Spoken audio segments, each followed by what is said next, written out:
Hello, everybody. Welcome to the podcast.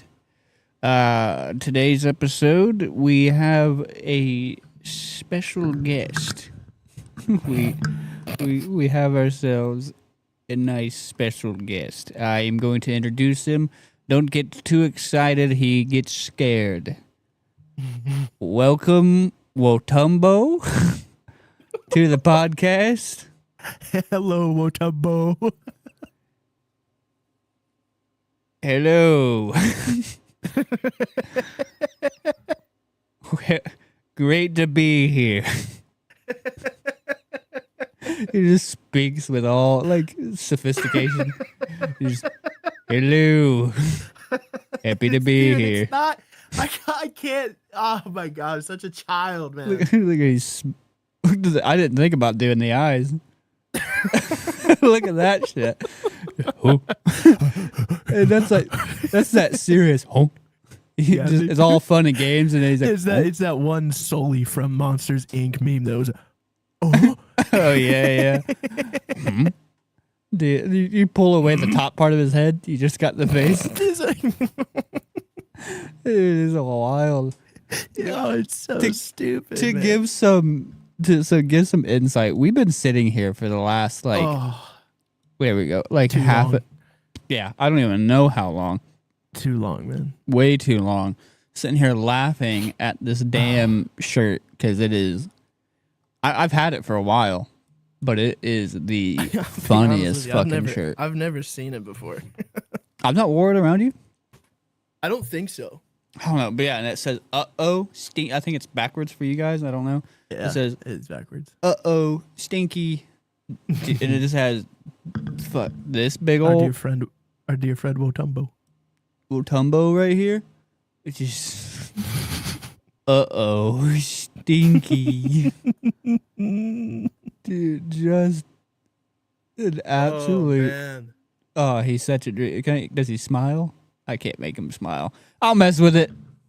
Fix it in post. I'll mess with it. Well, Fix it in post. But what? On him. Welcome in, everybody. Welcome to the podcast. That podcast being Sweet Nostalgia. As always, I'm your humble muggle. Right, Very nice. the dude. Yeah, to put Very it in there. To put it in there with the theme of the episode. Joined by always the gizzard over here, Hagrid. All right. Hagrid. Over here. I thought I would warrant something like, headmaster or at least professor. You started with Gizzard, which was okay, and then I get demoted to Hagrid, bro. There you go, Hagrid. That's so tough. Well, it's just you're a tall man with a beard. You know what I mean? So Hagrid. It just works. It's just that. It just works, man. You But- know what? I'll take it. Hagrid is integral. He's pivotal in the story. Oh, he's a big character in the story. He's He's very a beloved. big character. Big, huge even. Big, huge. Wotumbo even. Wotumbo sized. Yeah, If dude, it- that's what we're gonna start doing. Something bigger than huge. That's Wotumbo. That's Wotumbo. That's Wotumbo right there. You start calling somebody fat. Like, listen here, Wotumbo. Listen here, Wotubby. He's like, get the fuck up. You look like a beach whale. Dude. I haven't sat down and watched that show fully. Oh, dude, Principles looks so fun. I haven't watched Your it, daughter but I've seen Catherine is clips on of it. here. Hi, monkey. How we doing, Sorry, baby? I cussed Catherine. No, she hears just the same. How we doing, monkey? We were talking about monkeys on Daddy's shirt. His name is Wotumbo. This is Wotumbo. But welcome into the show. We are, as you guys can tell by the title and today, she said great. We're talking about the Harry Plopper. I don't care. Great. Great, cool. We're talking about Harry Plopper. I'm gonna tell you right off the bat. Not that I don't like Harry Plopper, but I'm not very well versed in it. I don't know quite much of what I'm talking about with it. I'm pretty sure all of the movies. Like I'm pretty certain I've seen every single one of them. Sorcerer's Stone. Yeah. The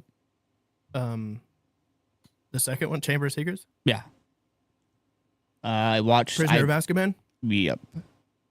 Goblet of Fire. Because Prisoner of Azkaban has Gary Oldman in it, right? 'Cause he's the prisoner of Azkaban. That's Gary Oldman's first movie in the franchise. Yeah. And Goblet of Fire has Homeboy from Twilight in it. Because they're competing and doing all that stuff. Robert Pattinson. Yeah. Yeah. Yep. And then there's that's when Half-Blood Snape Prince. first comes back, right? Not Snape. well- Fucking no-nose. Tikka Masala. That guy. Tikka Masala. No. He comes in Half-Blood Prince. Well, yeah. No, you're right. Goblet of Fire. Yeah. Yeah. Yeah, he comes back in Goblet of Fire. Because wasn't he the one that killed? Cedric. Yeah. Yeah. Yeah. Yeah. See, I've seen them. I know. I've seen them. Yeah. I'm then, not. Yeah. So a then huge... after Goblet of Fire is Half-Blood Prince, and then there's Deathly Hallows Part 1. And So Half-Blood Prince might be the one that I don't know if I've seen or not. Half-Blood Prince is Half-Blood Prince is the one people like. They're like, it's out of all of the movies, it's like okay, you know what I mean? It's like it doesn't really stand out. Is that the one? Are they at some point in the movie? Do they all go to like pretty much like a circus or like a camp? You know, like the camp gets set on fire or some shit. You're actually thinking of Fantastic Beasts. No, it happened in a mainline. Oh no, you're talking about the Quidditch. I don't. I think they were like finals. No, they were like there's a Quidditch finals where the entire people set up this big extravagant tent thing. It's like basically tailgating for NFL fans, but they set up these big old tents and stuff like that, and then Death Eaters come and set fire to the entire thing. So yeah. Okay, yeah. It's not necessarily a carnival, but it is like a big ass party. Okay, was that Half-Blood Prince, or was that a different one? Yeah, that was Goblet of Fire actually. Oh, that was Goblet of Fire. Okay, well, yeah. So I don't think I've seen Half-Blood Prince, or if I have, I don't know jack shit about it. Like I said, Half-Blood Prince is like the most mid Harry Potter movie. So. This is the filler episode. Yeah, basically, it gives a lot of story to what has happened and what's to come. Really. I watched part 1 with your wife and her entire family when it came out. Yeah.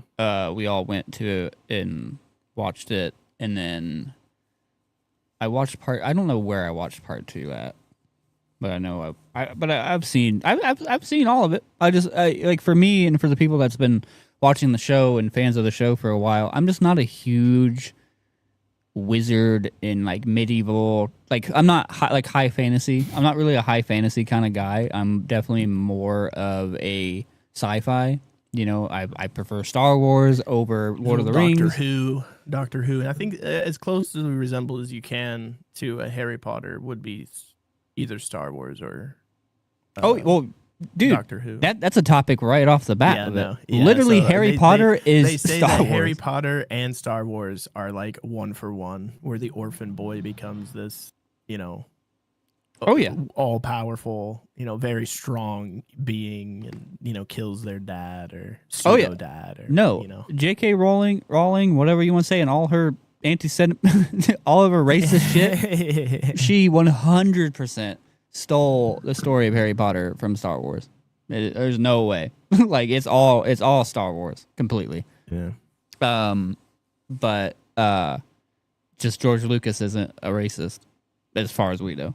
Maybe he's a closet racist, But allegedly. He's like allegedly maybe. I don't know. We didn't talk about it on the Star Wars episode. There's some racist ass shit in Star Wars. I think we talked about it a little bit.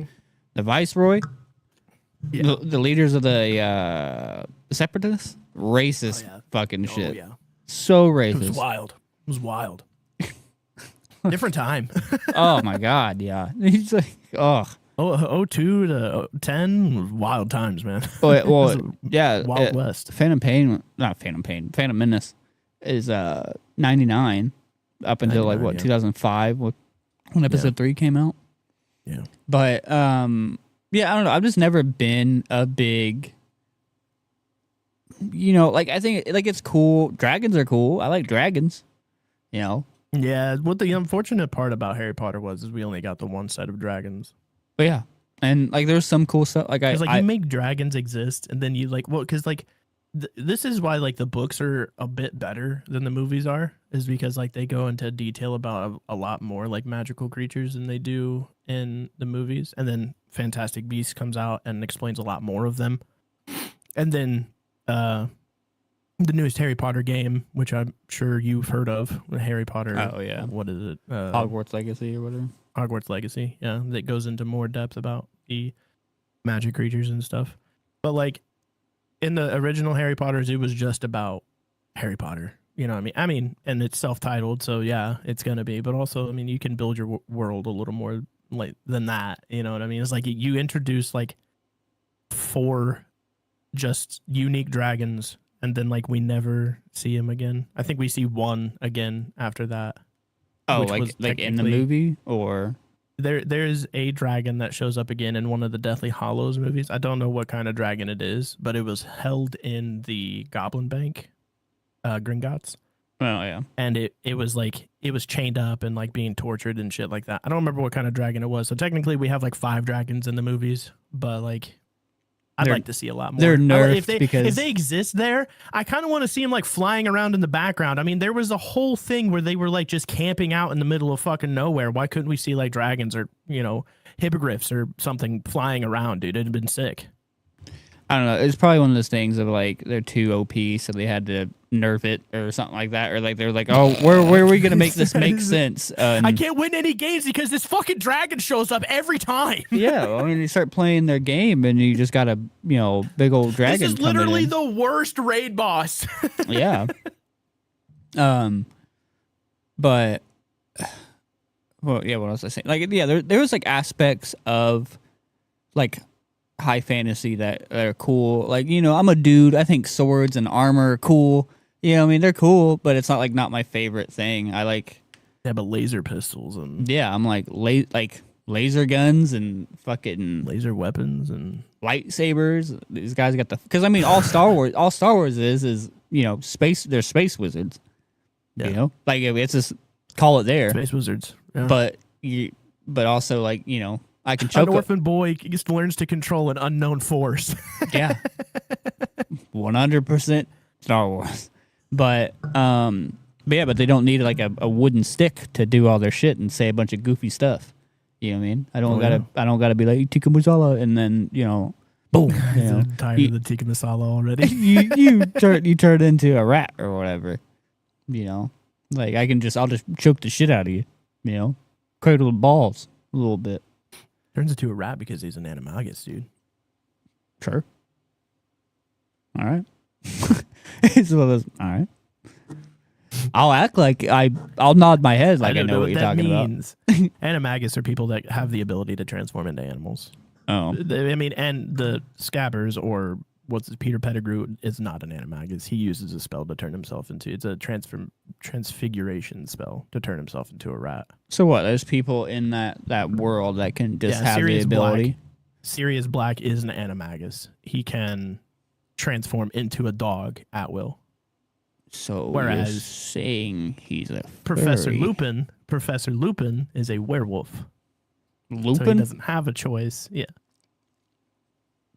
Which one was that guy? He was in because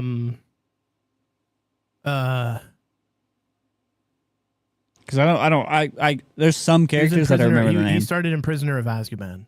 He was the new Defense Against the Dark Arts teacher in Prisoner of Azkaban. I think I know who you're talking about a little bit. I think an idea of who you're talking about is coming to my head, but he has he's like awkwardly sweaty all the time. It's like he's the guy who gives. So in the beginning of the movie, he's the one who gives Harry chocolate on the train after the Dementors attack. I think I know what you're talking about. I mean, you can just look up his face. Yeah, I ain't gonna do it. It just take too many resources to do it.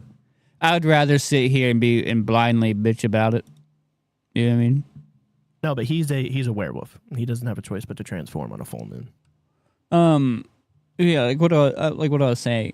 like there's a lot of aspects about Harry Potter that have like interested me, like, you know what I mean? Like it looks cool, you know, and putting it into a, like, it's definitely something that like you wouldn't catch me reading because I don't care enough about high fantasy to definitely not read it, but I'd watch it depending on what it is. And so like them making it into a movie, it's like, okay, I'll give it a shot. I'll give it a go. And, you know, because everybody's into it. It obviously the books have been around for I don't even know how long before the movie came out. And then finally the movie coming out and everybody else is watching it. It's just a cool thing to do, you know. So I don't even know. Every instance of me watching Harry Potter has been with somebody else. It's been somebody else watching it. I have never in my, 27 years have put on a Harry Potter movie. You know what I mean? Like I've only ever been in association. Every single year. Yeah, no, every single year I watch Harry Potter. The 25 Days of Christmas on ABC Family. I watched that every year growing up. Oh yeah, because technically, isn't one of them technically, like the first one, technically a Christmas movie? They say that all of them are a Christmas movie because except for like the last two, I think, is because they go on winter break and they celebrate Christmas in like every movie. So I think they say that all of them are Christmas movies, but they air every single one of them on 25 Days of Christmas on ABC Family. So like, I like this was before like Netflix and shit got like big. Yeah, so, I like, remember that. I cable TV was still like the only way to consume any. Are you sure you DVR it? Yeah, and we did. We did, dude. No, it was one of those things of, I don't know. I just don't know. Like other than like the fact that like it just wasn't.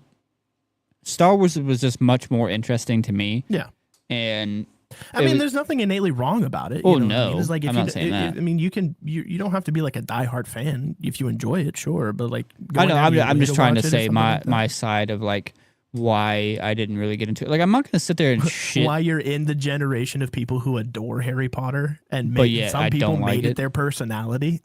Oh yeah, no, like we're. I'm in a generation like a generation. You're definitely a Ravenclaw, brother. Yeah, no, I am. Yeah, and I took the test because I think somebody made me. We should take the test like on stream. Oh, on it? Yeah. Okay. Yeah, we'll do it. We'll do it at some point. We'll wait. We'll get into the stream a little bit more, then we'll take it. We'll figure out. Stay tuned to figure out what the. I've taken the test before. I've been told I'm a Hufflepuff more than once, so. We'll see if it's changed as I've gotten older. To me, because like I know there are houses and shit like that. I know that there's there's Ravenclaw, Hufflepuff, Gryffindor, and Snape's thing. This snakes or whatever. Slytherin. Yeah. Slithery little snake. I want to say little snake. Like I said, I took it because like I think like a girlfriend at the time or whatever made me do it, or I'm pretty sure Andrea or Andrea made me take it or something like that, but I couldn't tell you what the hell I got. Couldn't tell you. Yeah, but I mean, we'll do it. But the thing is there's multiple tests now where like you can find out what kind of wand you would have if you went to Hogwarts. Oh yeah, because like isn't it the thing like the wand chooses you, kind of shit? Yeah. I mean, in the very first movie, Harry goes to. Oh yeah, because like the box opens and they just like fucking. Then the spotlight comes down and the wind whooshes up and it's like. Do, do, do, do, do, do, do. Yeah, I'm just imagining him like opening up the box and it's like a B-22 jet engine just blowing his fucking face off. Yeah, man. Melts his face, kind of like in Raiders of the Lost Ark. You know what I mean? Just melts his whole face off. Yeah. It's back when practical effects were still huge. No, those effects were cool. I couldn't imagine because like obviously like we weren't born, I think, when Raiders of the Lost Ark came out. No, definitely not. That came out in the 80s. And I couldn't imagine being like growing up and watching that for the first time and seeing that guy's face just melt off like that. I think really what it was is they used one of those like gummy dummies and just melted it off with like I It's don't know, probably just cyanide or something. candy or something, and it's got a big old Yeah, just got fucking water heat on gun. it. Yeah. Or heat. Yeah. But yeah, I'm trying to at least just because I know there's probably going to be people out there that end up watching this and they're just like, you know, well, you don't like Harry Potter? What the hell's wrong with you? Because like you said, I like Yeah. we're in that generation of people like that. Well, Where people it was also such have a to huge realize thing. that we grew up with like 3 big IPs all at the same time, right? Star Wars, Harry Potter, and Lord of the Rings. Yeah. So you had to pick Yeah, one. we You know grew what I mean? we grew up with all. Now, I'm not gonna lie, I'm a big fan of all 3, and I know a decent amount about Star Wars, as we talked about. I know a great deal about Harry Potter. But Lord of the Rings, that's my thing. Oh yeah, no, fucking love Lord of the Rings. I know a shit ton about Star Wars. The basic amount of Yeah, Harry Potter, and almost fuck all about Lord of the Rings. I know, Lord of the Rings, yeah. I know like So, bits and as far stuff as like that polar here. opposites, as far as polar opposites go, Lord of the Rings and Star Wars are that. Those They're are the just- polar they're opposites, night and yeah. day, night and day. because Lord of the Rings is legit full high fantasy in the sense of like Oh, yeah. it's back in the olden days and Renaissance-y and Yeah. magic bows, elves, Medieval and goblins, elves, yeah, and that orcs, shit. and yeah, like which there's all Harry kinds Potter of has stuff. that, but it's still like it's like a modern medieval. Yeah, Harry Potter has domesticated goblins. Yeah. They're just like bank tellers, like how much you Yeah. want to withdraw. Yeah, dude. And what the thing is like we talked about like racism or like prejudices in Star Wars just a second ago. They made goblins Jewish. That's fucked. I mean, hey, if you really, J.K. if Rowling. you really look at it, like big noses. Oh yeah, no. I mean, All they do is finance. That's Yeah. all goblins do in, mostly what goblins do in the Harry Potter mythos is they're bank tellers. well, and we see who created the fucking story. See how You she know, is, so it lines up. it's- It makes sense. it's just wild, man. It makes it's sense. just wild. Because I mean, she's outwardly been very anti-Semitic. So it lines up. Semitic. Uh, I always confuse that word Semitic with semantic. You know what I mean? anti-semantics. And I'm anti-semantic. I'm just against doing wild stuff. I'm against talking about stuff that doesn't matter. I'm against getting into chicanery. That's a way anti-shenanigans.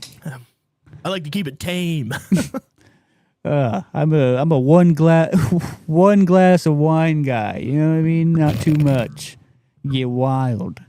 No, it was what I was saying. It was like I don't have any hatred towards like Harry Potter or anything. I don't have. It's just it. I'll say this.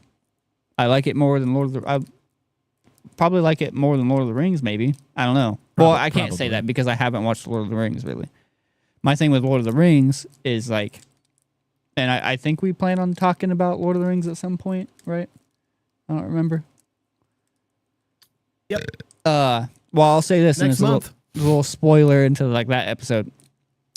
Lord of the Rings is just kind of a movie of a couple guys walking, you know what I mean, and walking to like, a volcano brother, just so to throw it in much there. more to that. And then the There's second so movie much is more. them walking, but they trip. You know what I mean? They got a little extra stuff going on in the way. So they're walking and then they stopped. Yep. In the second movie, they stopped. They took a break. And then the third movie, they got there. They threw it in the hole.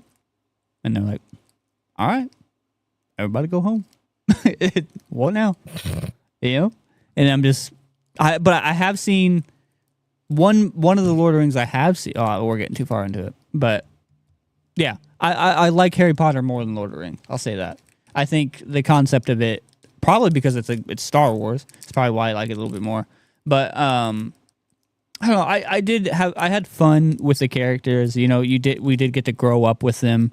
They're close to our age. Maybe a tad bit older than you. I think at the time they were a little older than me. Yeah.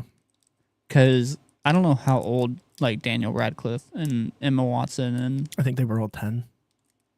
yeah, I don't know, I don't remember. But so I like don't it was remember that either. it was cool being able to like. Am I not in focus? I don't look like I'm in focus. It was cool to like grow up with the characters, you know what I mean? And like them Yeah, and they being grew up with you. It was pretty cool. being, you know, just slightly older than I was, and you know, seeing them grow into these roles, grow into these people, especially over how many films? 8. So years, decade even of films, you know what I mean? Getting to see them grow up and create these relationships with each other, and you know, people that characters that you fall in love with die, and you know, you're learning all these stuff, and Yeah, dude. you It's know, wild. like I'll say like I'll say this also. Spoiler warning: if you haven't watched any of the Harry Potters, we're gonna talk about stuff that's happened. They've been out for a long ass time. We're gonna talk about most important stuff that happens in these movies. So. Yeah, because I was just about to get into a couple. Like when I was watching part 1, like I teared up when Dobby died. That got me. Oh yeah. Like I'm not gonna lie. That hit me a little bit. And because like, you know, you grow attached to the characters and shit, and then you know Dobby's, you know, tiny little dude, and you know, I mean, he set him defenseless. free. Yeah, he was a free dude, and then you just threw a knife through a portal and stab his ass. What's he gonna do with his sock now? You know. Also, in Harry Potter mythos, elves are slaves. Yeah, that's J.K. Rowling. You racist bitch. Moving on. Moving on. Racist bitch. No, I love. Speaking of like the game and like the elves and shit, I remember like I'm just seeing this TikTok of like a bunch of two elves like in a bathtub just walking around in a circle, just doing this and shit. Somebody like they would put like music over it. Somebody put like some heavy nasty music over it, and it was so fucking sick to seeing them walk around just with some chugging in the background. You know what I mean? It's so funny, dude. Oh, it was great. Dude, I know you haven't played it, but Hogwarts Legacy really is a good game. Yeah, I've heard nothing that it like necessarily. Like, I mean, I've heard bad shit about it, of course, but you're gonna hear bad shit about any video game. Like, it could be the perfect video game, and people are gonna shit talk it. Yeah, Baldur's Gate 3. Yeah, like I have games that I love, and I'll talk shit about them. Even games that we love, we'll talk shit about. Oh yeah, absolutely. But I don't know. We'll talk about Legacy later. But what's the second thing you were going to bring up? Snape's death, I'd assume. Yeah. Oh yeah, Snape's death fucked me up. Yeah, Snape's death. Yeah, I don't know why you're not focusing either. Snape's death hit me a lot harder than Dobby's did, because they gave you like the full thing before. Like during the movies, you could kind of put it together. You know what I mean? Some of the previous movies, you kind of realize that Snape had a relationship with Lily, who is Harry's mom. Yeah. And was bullied by James, who was Harry's dad. Which is so fucked. Like, I won't lie. Like, I forgot about any of that, and I had to look up. This was like maybe like a month or two ago. I literally like looked up, is Snape Harry's real dad? Like, yeah, and everything. So it's not. I don't think it's confirmed. No, he's not his dad, but he just had, you know, he had the hots for his mom. So the thing is like a lot of people. Well, it wasn't confirmed either way. I think it was like they kind of hinted that. So like, of course, in the books and all that stuff is like, yeah, James is his dad, right? But like, Snape looks a lot like Harry. You know what I mean? Yeah, you got the black and hair. Harry looks a lot like Snape. And like, it was one of those things like that guy just cannot be his dad. Yeah. And the fact that like, just can't, that, you know, he's like, it got so bad. It got to the point they were like, Lily's a ginger and James isn't. So if he didn't take his dad's hair type, he would have, if he didn't take James's hair type, James isn't his dad. And people were like doing this whole genetic analysis and shit like that. And I was like, dude, Harry's Snape's son. I was like, yeah, because this is wild. Isn't that how that works? Don't you take? I don't know. I'm sure I'm sure there is a Is it genome. recessive? Is it, what is that? Recessive? Yeah, so they're so, I don't remember what it's called, but the genetic traits We that get ain't passed smart. down. Yeah, they get they're genetic traits that get passed down from parents to child. Oh, You know yeah. what I mean, you'll have your mom's head shape or nose. Oh yeah, or yeah. No, I just whatever. couldn't remember because like eye color is to a specific parent, and then your hair color is also to another parent. But I can't remember because there's recessive, and then there's something else, oppressive, and but I couldn't remember if it was like the hair or what like that you take from the father, because like for me, Recessive and dominant traits. dominant. But like, so okay, look up real quick like where you typically get like your hair color from. Because like in my dad's side of the family, because I don't think there's really any gingers on my mom's side of the family, so it kind of makes sense. Maybe let's crack the code. Let's crack the code live on. Let's have an episode of Warry, for Harry Potter here, live on YouTube. Hair color is determined by melanin, a pigment produced by I know hair color, melanocytes in the skin, and the amount of melanin presents in the hair follicle.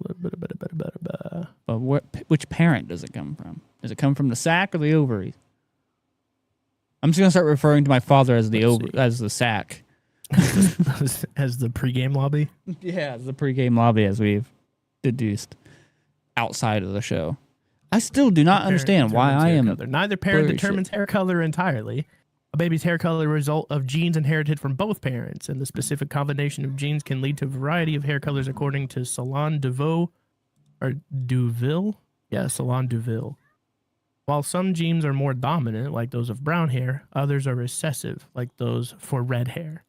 And the combination of these can result in unique hair color in the child.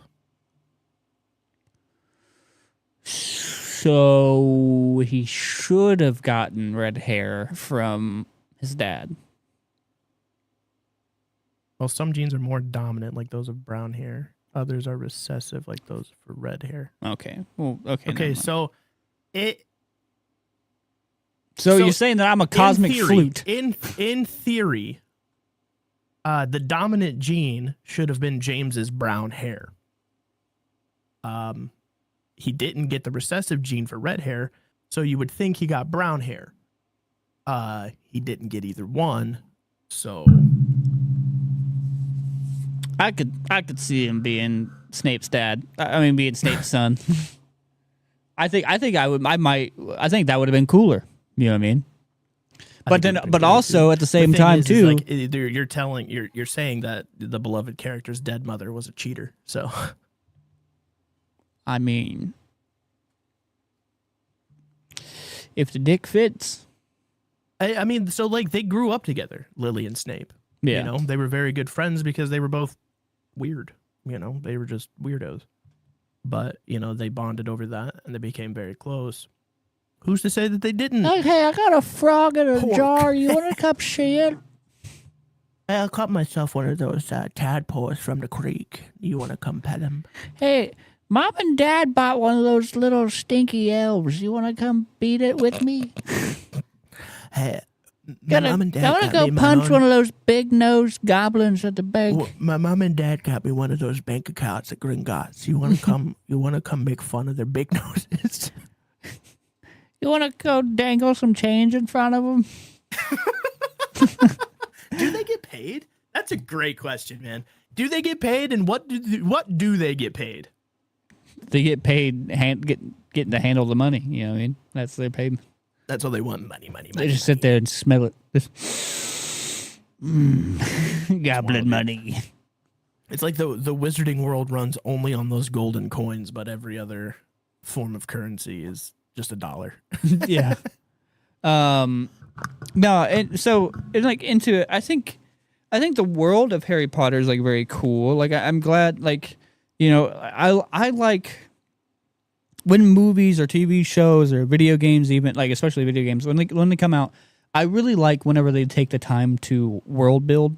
You know what I mean? I like which I wish they would have done in the movies a lot more. Yeah, well, yeah, it's there, but it's kind of like in the background. You know what I mean?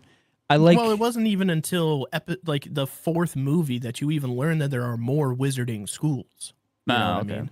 Like there's a Bobaton Academy, which is like an all-females wizarding school. And then there's the Hungarians. I don't remember their The Hungarian? Yeah, it was a Hungarian school. Hold on. But like that's what I like about, you know, a real good way to get me to like get into something is like world building and like giving backstories even to just like the littlest things, you know what I mean? Or like So this is what they use this for Durm- and this for. The Durmstrang Institute was the all boys wizarding school in Hungary. I think it was Hungary. I'm not 100% sure, but they have like a Hungarian accent. Mm. This could Norway, Sweden, Finland, Russian area. I think. Is what most Oh, people are okay. So thinking. essentially, there's just schools all over the world. It's just it's just that even in Hogwarts the is like the so in Fantastic Beasts, you learn that the U.S. of A. has their own school, which wasn't even talked about, and Fantastic Beasts is set way before Harry Potter. yeah. So essentially, it's just every state or country. I think like every major country. Every country even has one. Hogwarts Legacy. Hogwarts Legacy, you learn that there's a school in Africa. Yeah. It's just Hogwarts is like the UK one or whatever. Yeah, there's like schools all over the world, but you only learn of 2 of them. And if like the Triwizard Tournament, if that cup meant a lot, why are we only having 3 schools instead of you know what I mean? Well, I don't know. Maybe it's just because it's that area. Because the Bobaton Academy, I don't remember. What's the Bobat one? Is that the one that Twilight is from? Or was no? Is he just from? He was just a different house. Yeah, he was a Hufflepuff. Oh, okay. Robert Pattinson was a Hufflepuff at Hogwarts. But the shtick about that was it was 3 students from one school, right? So 1 student per school. But Harry got pulled anyways because of some magical thing that happened. Plot armor. Ezra says hello. Hello, Ezra. What's up, buddy? Hope you're remembering your currency better. Hello, other person. Have you ever chatted in here? I think you're a new chatter. I can't remember. But hello, welcome to the show. How we doing? We're talking about, as you can see, the Harry Potter. Well, I hope it says Harry Potter, right? You have it pulled up. Well, it says Hizard Warry. Well, that's the description. Hizard Warry. Well, it said Swedish Nostalgia Podcast Harry Potter. Okay. I want to make sure this is Harry Potter. But yeah, no, we're just talking about Harry Potter and our times with it and how we feel about it. We're just kind of getting on to finish like what I was saying. Yeah, world building, giving like backstories to shit. Because like that's why I liked the idea that like the wand chose you and like there's like this kind of thing, and you know, giving a reason to why shit's going on. You know what I mean? Because like I hate it like when movies just kind of like, oh, we're here now. This is what's going on. Accept it. Blah blah blah blah. Like okay, well, don't give me some cosmic bullshit and like it just so happens to, you know, be there. Give me a reason why, you know, yeah. or if you are going to give me a cosmic reason, make it make sense, not just the gods are shining upon us today. You know what I mean? The Bobaton Academy is in France. Oh, in Frenchy. So the Triwizard Tournament was held for the 3 biggest European Why isn't schools. my chat on my Which makes sense. Okay. Jeff Long says, I wish there was a Harry Potter-esque world that wasn't so kid-friendly. I think they would potential with the whole thing, really. Play Hogwarts Legacy. You can literally kill people. But I feel the series has always appealed more towards the younger audience. And Kellen said hi. Hello, You can Kellen. literally cast Avada Kedavra on anyone you want. You can cast Tikka Masala! But what was I saying? Yeah, world building in a world and giving reasons to everything. And I feel like from what I've seen, My chat's not popping up on screen. you gotta hit refresh. I just closed it out and pulled it back up. It's still not popping Yeah, up. mine's being slow as hell. It's going on there, and CC also says hi. But I have to keep hitting hello, refresh CC. on the screen. Sweet baby. But what was I saying?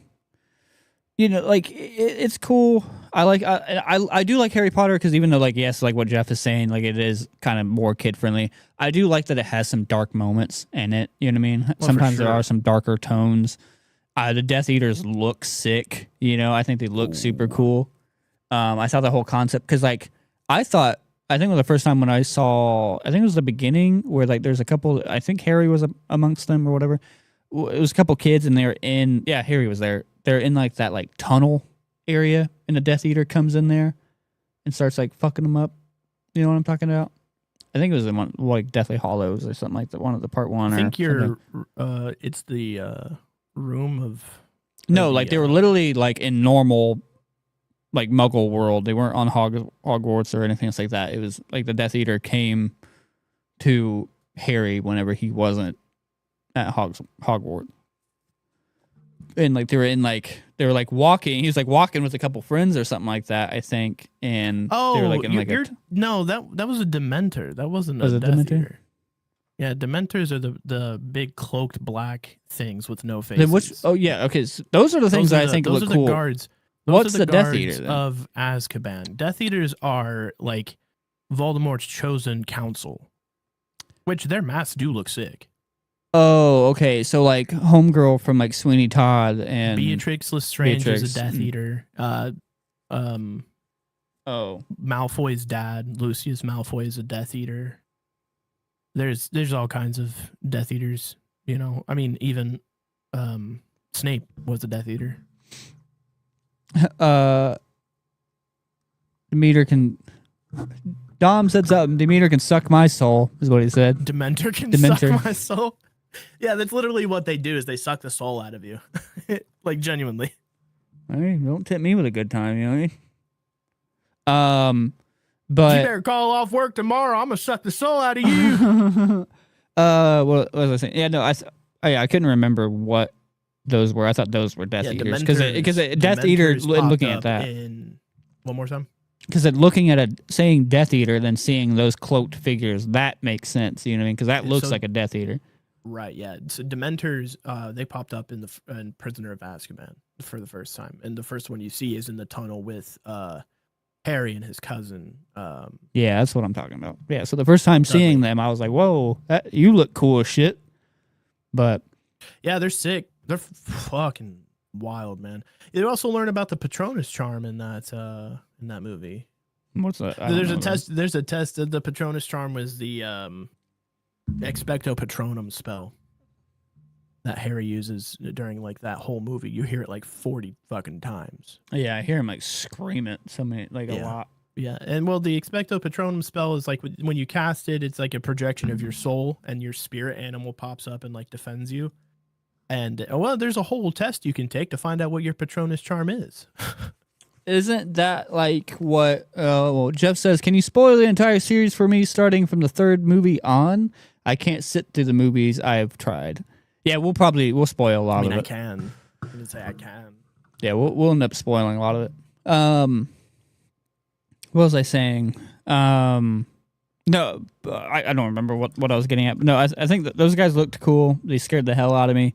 Another scene before I get into something else I wanted to bring up, what I thought was super cool, was I think it was the Chamber of Secrets, like whenever the part with the giant ass spiders and shit. Oh yeah. Love that part. I thought that was so cool. Because I don't mind spiders, and I thought it was super cool just seeing this huge, just giant ass spider. Do you know what that spider's name is?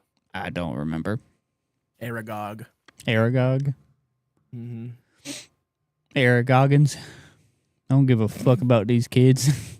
Don't give a fuck about those ducks. Dom says that was a very interesting spell. I'm glad they dove deep into how important it was in the movie. The Expecto Petroleum Jelly. Yeah,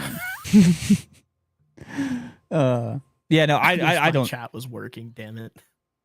I wouldn't know. I didn't. Like I said, I didn't get super deep into, for the people that are coming in now. I didn't get really deep into Harry Potter. I don't know too much about it, or like I remember the key moments. I don't remember anything of like the importance of that spell. I don't even remember what the hell it does. Isn't it? It just gets rid of the Well, Dementors? like I said, I mean, so there's more practical uses for it than that. The soul, like I said, it's a projection of your soul. It is the key spell to get rid of Dementors, yeah, but I think there's more applicable like things you can do with it. I don't know what they are. The petroleum jelly spell is great for getting into Ryan's chamber of secrets. You know it, buddy. God. Prisoner of ass. Just gonna leave it at that. Prisoner of ass.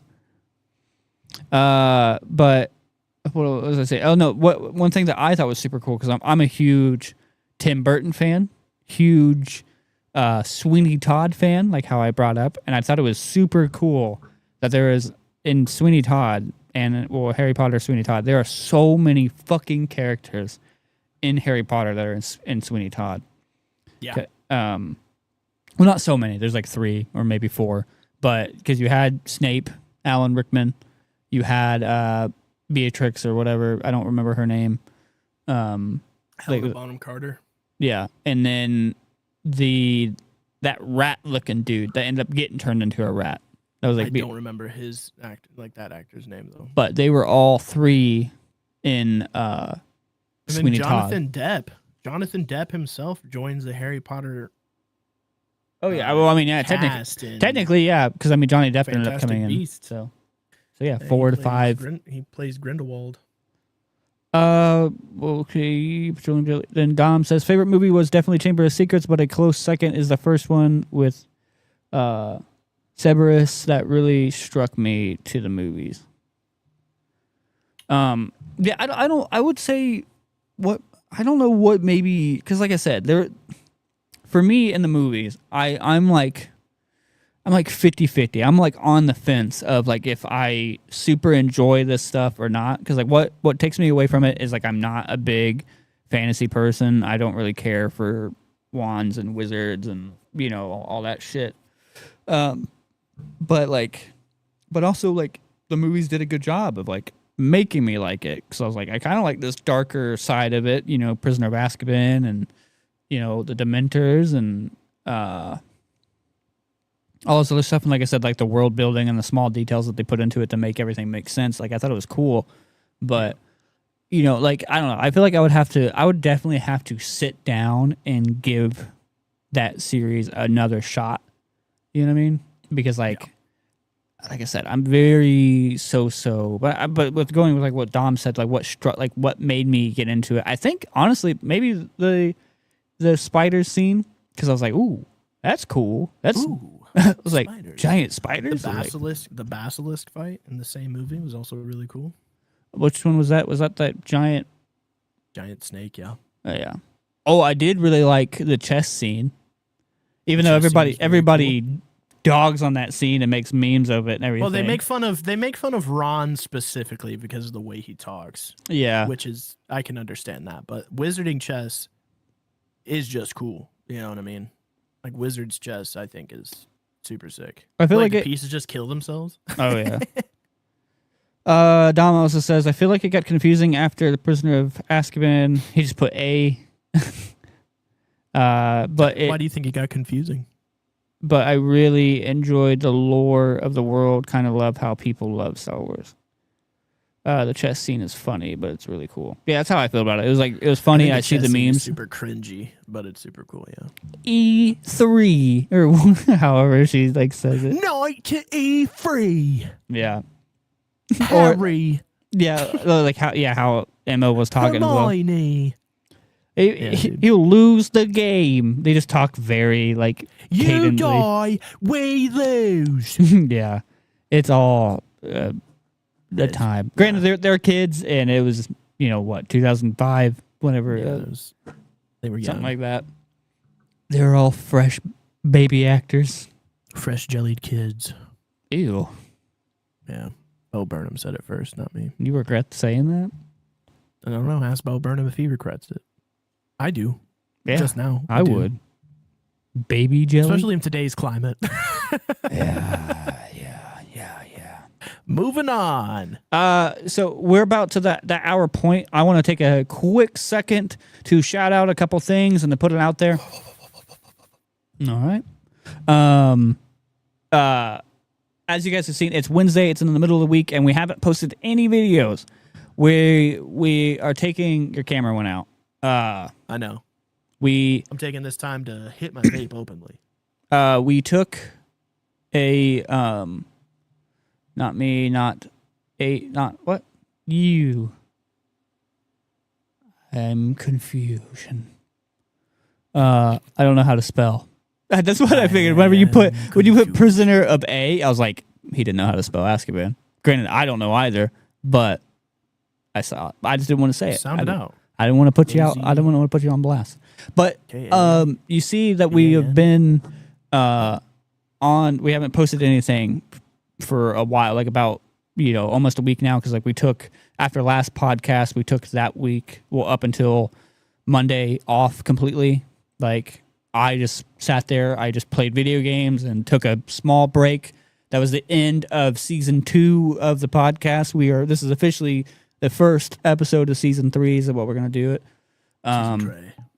But we're just kind of getting caught up. We're getting caught up with everything, editing all the videos, so that way next week is just a bunch of videos, and they're all coming out. They're all projected to come out while we can record tomorrow, and then I can edit everything during that week. That way we were always a week ahead, because we've always been a week ahead, but we're doing a new editing style and new recording style, as you guys have seen. So it's just we've been playing catch up.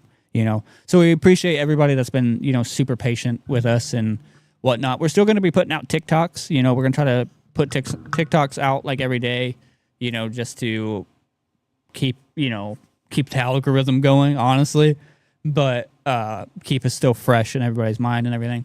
But we are still going to be posting regular stuff. We're just getting caught up, I wanted to take a week to just catch up on everything. And so expect, more content coming on Monday. Because that video is actually already scheduled to come out Monday. But also, in the description of the channel, we have a link tree. That link tree leads you to all these things down here. So the TikTok, the Instagram, we don't have... Creative Sanctuary is not in the link tree, but go check her out. And then, we have the Cash App and everything. But... we also, what I talked about in the last podcast, we have a link form. We have a form for you guys to also fill out to send us your art or your music for us to put it at the beginning of the beginning of the podcast. For people that are new and everything coming in, we always have like about a 10-minute pre-show that is usually, we used to have music and that we would play all the time, but we're trying to, incentivize you guys to, you can submit your music to us or your art, and we'll put it up there for that 10-minute pre-show. Show your art, your handle, your art handle, or play your music. Trying to build that community to allow you guys to get your music out there. We all help each other in this type of creative community, so you guys can submit your music to us, and we will share it. And we have a couple different ways that you can do it, where we can just play it, or we can play it and then we'll talk about it, shout you out. Same thing with the art. We'll just put it up there on the screen with your handle, so that way people can find you. But then also, we'll shout you out if you pick that segment. So if you go to the link tree, hit that. That's right up there at the top of it. But also, what's cool, we have a little partner thing with Linktree. Also in there, you can get a free 30-day trial of Hulu, all in there as well. You can go into the Linktree and get that and get you a 30-month free. My brain keeps going over. 30-day trial of Hulu.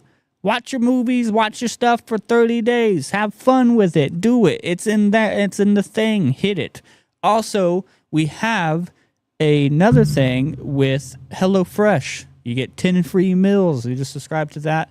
You get the first 10 meals for free. And then, depending on which plan you pick after that, you have, prices go, around there. HelloFresh is a super good thing. I did it for the longest time. I loved HelloFresh. And, I did it. It's portion controlled. You got to pick your types of meals. They teach you how to cook it. If it's fresh ingredients. better pizza, Papa John's, you know, and I highly, highly recommend it. I did it for so long. I wish I was still doing it because it just portion control. It helps you cook. It teaches you how to do it. Keeps you in the kitchen. It's good. Highly, highly recommend it. So, but those are. I love the sponsor plug. Those are in the link tree. So go get your free 30-day trial there for Hulu, or get your 10 free meals with HelloFresh. But speaking about fresh stuff, let's get back to the fresh podcast. So like, why are you? What makes you a pothead? You know what I mean? Why are you a hairy pothead? Fucking tell me why I shouldn't be. I like just the idea of being a kid and being able to cast spells. I think that's cool. I mean, I also grew up with it as a kid, wanting to cast spells. You know? But like as an adult now, why do you like look at Harry Potter and you're like, I get why I was into that? You know what I mean, or whatever. Oh, because I'm a huge fan of high fantasy. You know, like a big fan of it, and that's like one of the high fantasy things, right? It's being a wizard. What? So I mean, so that's the whole aspect of like being a wizard and casting the spell and all that stuff is like what drug you to. I like Harry Potter. Yeah, I mean, it's not like I think personally, I think the books are a lot better because they give more character depth and more world building. But like the movies, I enjoy watching because they're nostalgic to me. And like, I always wished I was a kid that could cast spells. You know what I mean? I wish I was a kid that had his own pet owl and wasn't terrified of them. A flying car? Owls are terrifying. Like, genuinely. Owls are terrifying. They are some scary ass birds. Owls are terrifying. It's magical, bruh. What do you mean? Why else? Hold on, I gotta turn off this AC. It's getting chilly in here.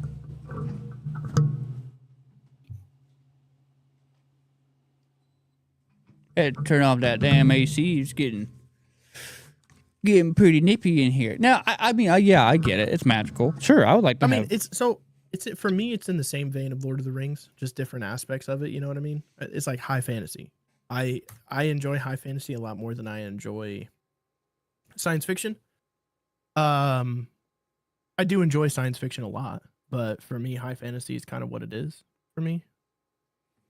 Yeah. So like Harry Potter was my first introduction to high fantasy stuff, you know, and then Lord of the Rings came after for me because they were like Harry Potter was a little more kid friendly, you know what I mean? Yeah, it was a lot easier for for a child to digest. It was a lot easier and it was a lot easier for my family to be able to let me watch it. So yeah, because like because I mean, chat is finally working. Christ Almighty! All movies have a audience surrogate. So if you don't understand what the term audience surrogate, it's the Harry Potters, it's the Luke Skywalker, it's I think also maybe the Frodo. One you relate to, the one you're supposed to relate to, anyways. It's a character that it goes with Lord of the Rings. It goes in between. I'm not gonna go full dive into it, but it goes in between Aragorn, Frodo, Sam, Gandalf. Well, it kind of hits the whole cast. Well, no, it's not necessarily the character that like the audience surrogate character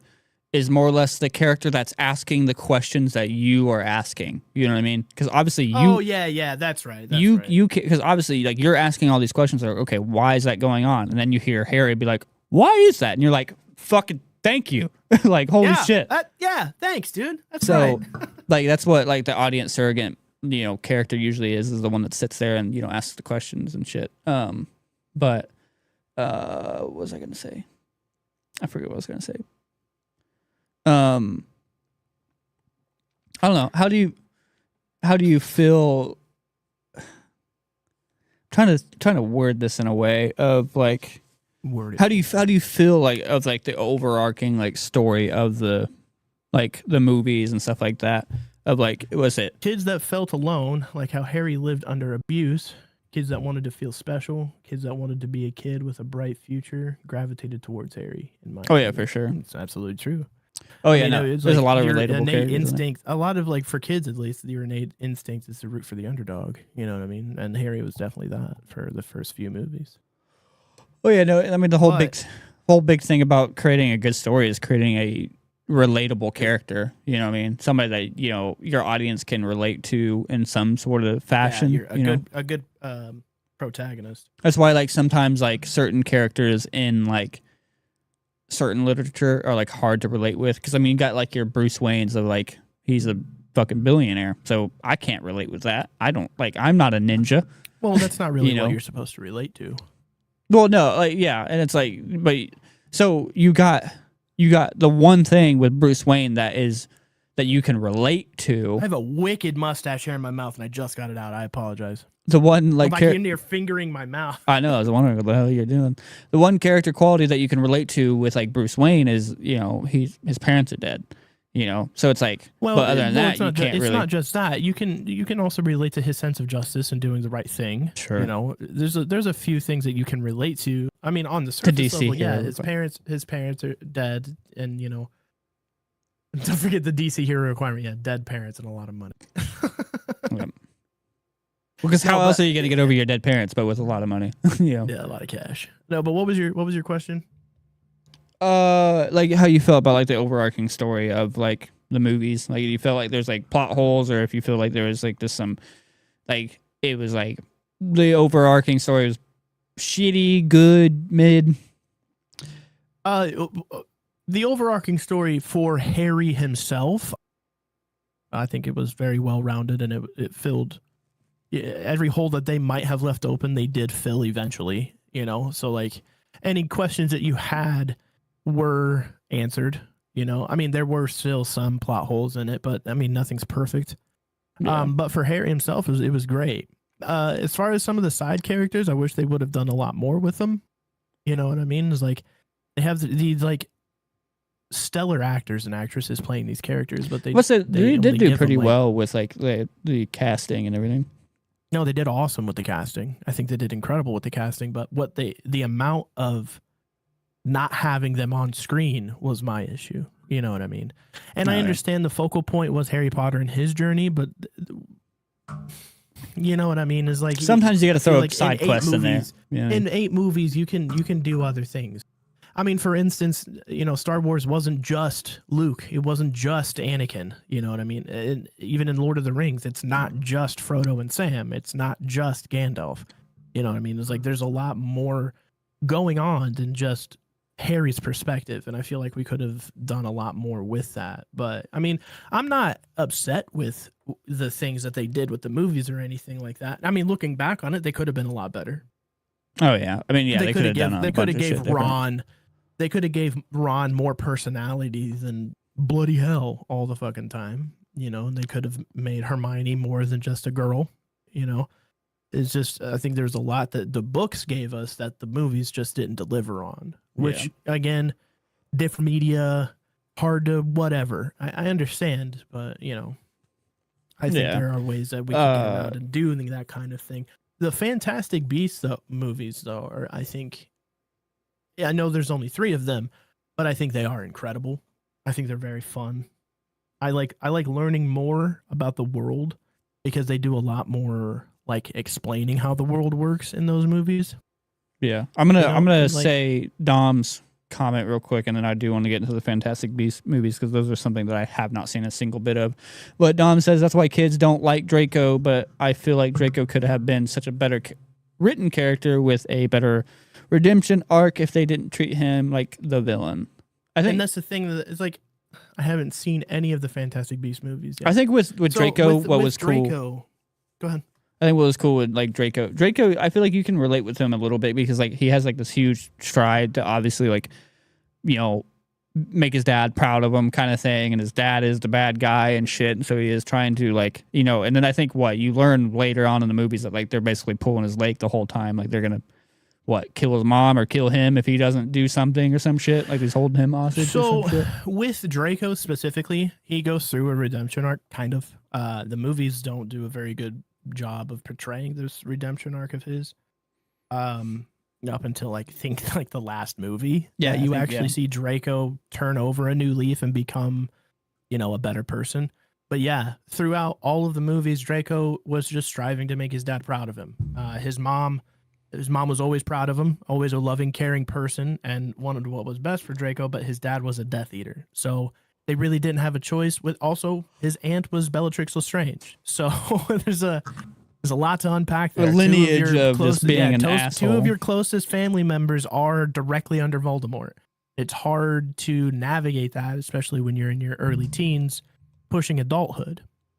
Yeah. So like a lot of Draco's stuff that he was dealing with was more, I think, more geared towards, teenagers and the things that they could do, like rebelling against your parents' wishes and things like that, especially if your parents want you to do stuff that you really, really don't want to do.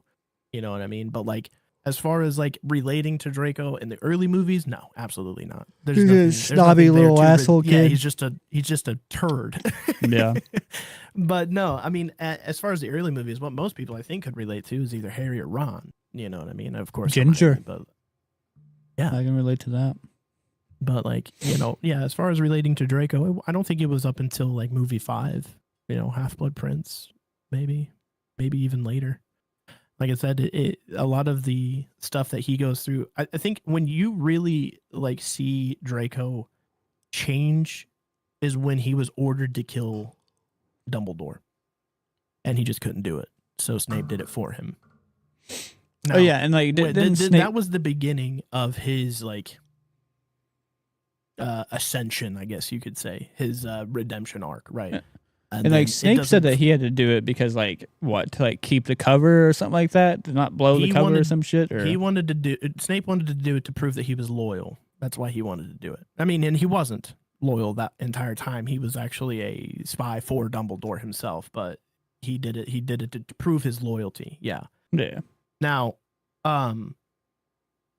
you don't get to see Draco's full culmination of his redemption until the very last movie, and I think one scenes actually is when like Voldemort goes and like hugs him and stuff like that, and then like Draco's like, nah, I don't want to I don't want to do this. I don't want to hug you stinky. I won't do this no more. Yeah. Stinky. Your nose looks I weird. will say, I do think Tom I don't remember his last name, but I do think he did a great job. I think he did a great job portraying Draco. Imagine it's just Tom Selleck as Draco the whole time. Selleck, yeah. Tom Selleck with his like blonde fucking bowl cut wig on. Tom Selleck with that huge blonde handlebar mustache. Oh yeah. Like his mustache. His mustache stays the exact same. Like it's just Tom Selleck with a shitty bowl cut wig on. So they didn't try to do anything. Hans Gruber was actually a good guy the entire time. Hans Gruber. You're gonna have to expound on the Hans Gruber joke. What's that? Hans Gruber, like McGruber, the like funny version of MacGyver. No. Hans Gruber is, I think, a different character from a different movie. Because I couldn't remember like what. Because like the only Gruber I know is Mick Gruber. No, Hans Gruber is, I remember now, from Die Hard. He's yeah. It's Snape's kid. Snape is the same actor. Yeah. That plays Hans Gruber plays Snape. I couldn't remember the name Hans Gruber, but yeah, I do remember Alan Rickman being in Die Hard. Yeah, Alan Rickman. I almost forgot his name. No, but yeah, Alan Rickman, Die Hard. Yeah. That's another Christmas movie. Yeah, Hans Gruber was a good guy the whole time. That's right. Yeah, because at the end, right before Snape dies, Nagini kills him, because Voldemort learns that he's a traitor. Traitor? No. Traitor! I thought that like whole getting near to the end of the movie and like there's like a bunch of crazy shit going on. That's when I started getting really interested in the last few movies. There's a lot of lore spilling too. Yeah, like they really start dumping some stuff. Like you learn about Dumbledore's sister and his brother in the last couple movies, and you learn about what happened at Godric's Hollow, which is where Harry was born with Lily and James. You learn about all of the stuff that went down in Godric's Hollow, and then you learn about, like I said, Dumbledore's siblings and what happened to Dumbledore's sister. Now, you don't really learn what happened to her, but in Fantastic Beasts, they actually explained what happened to Dumbledore's sister. Something that just popped in my head. I was thinking of all the movie names. Wasn't there one called Order of the Phoenix? Yeah. So what all were they called? The 5th movie. It was I right up top. I forgot about Order of the Phoenix. Yeah. Shit, that came before Half-Blood Prince. yeah, because I thought of one. I feel like I'm hearing that There's 8 movies. I listed 7. I'm stupid. That they stuffed too much in the last movies. I mean, yeah, I mean, I guess so. I mean, a lot of movies kind of do that. When you're finishing out your franchise, right? You have to like look back and see what kind of holes that you missed, which is why they started explaining the Deathly Hollows, and they started explaining Luna Lovegood and Luna's dad and all that stuff. Philosopher's Stone. I think the Dom's UK about version of the Sorcerer's Stone. Oh yeah. Because we couldn't. I think we couldn't use the word Philosopher's Stone or something like that. I don't remember why we changed. He's naming them out. Oh, okay. He's going down the list. Yeah, fuck Dom. No, but so when you have to. When you realize that you left a lot of holes open in your dialogue, right? Then you have to fill out those holes, or you're going to create a lot of complaints, and people aren't going to want to see those movies. And yeah, there is a lot of info dumping, but they make it interesting. So I forgive them for that. But at the same time, I wish they would have just filled the movies out like they should have in the first place. Yeah, because I mean that's the issue with movie making, especially whenever you're making, especially like over a book, trying to fill in. Because that's like the issue with every movie adaptation of a book that people get pissed off about, because they're like, oh, you left out this part, you left out that part. And it's like, well, unless you want this movie to be like 4 hours long, then you need to, like, we got to do something else. You know what I mean? Or we got to put it in here or put it in there, or you got to wait until part 2 or whatever, because like filmmaking, it's a bitch. You know what I mean? Like I keep looking and all I'm seeing is Dom listing another movie, and I'm like, hopefully somebody has something important to say.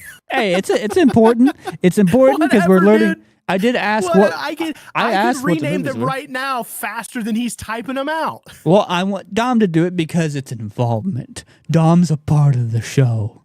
He's in it. You know what I mean? He's our boy. It's good for the channel. It's good for the channel. It's good for that. He's not. But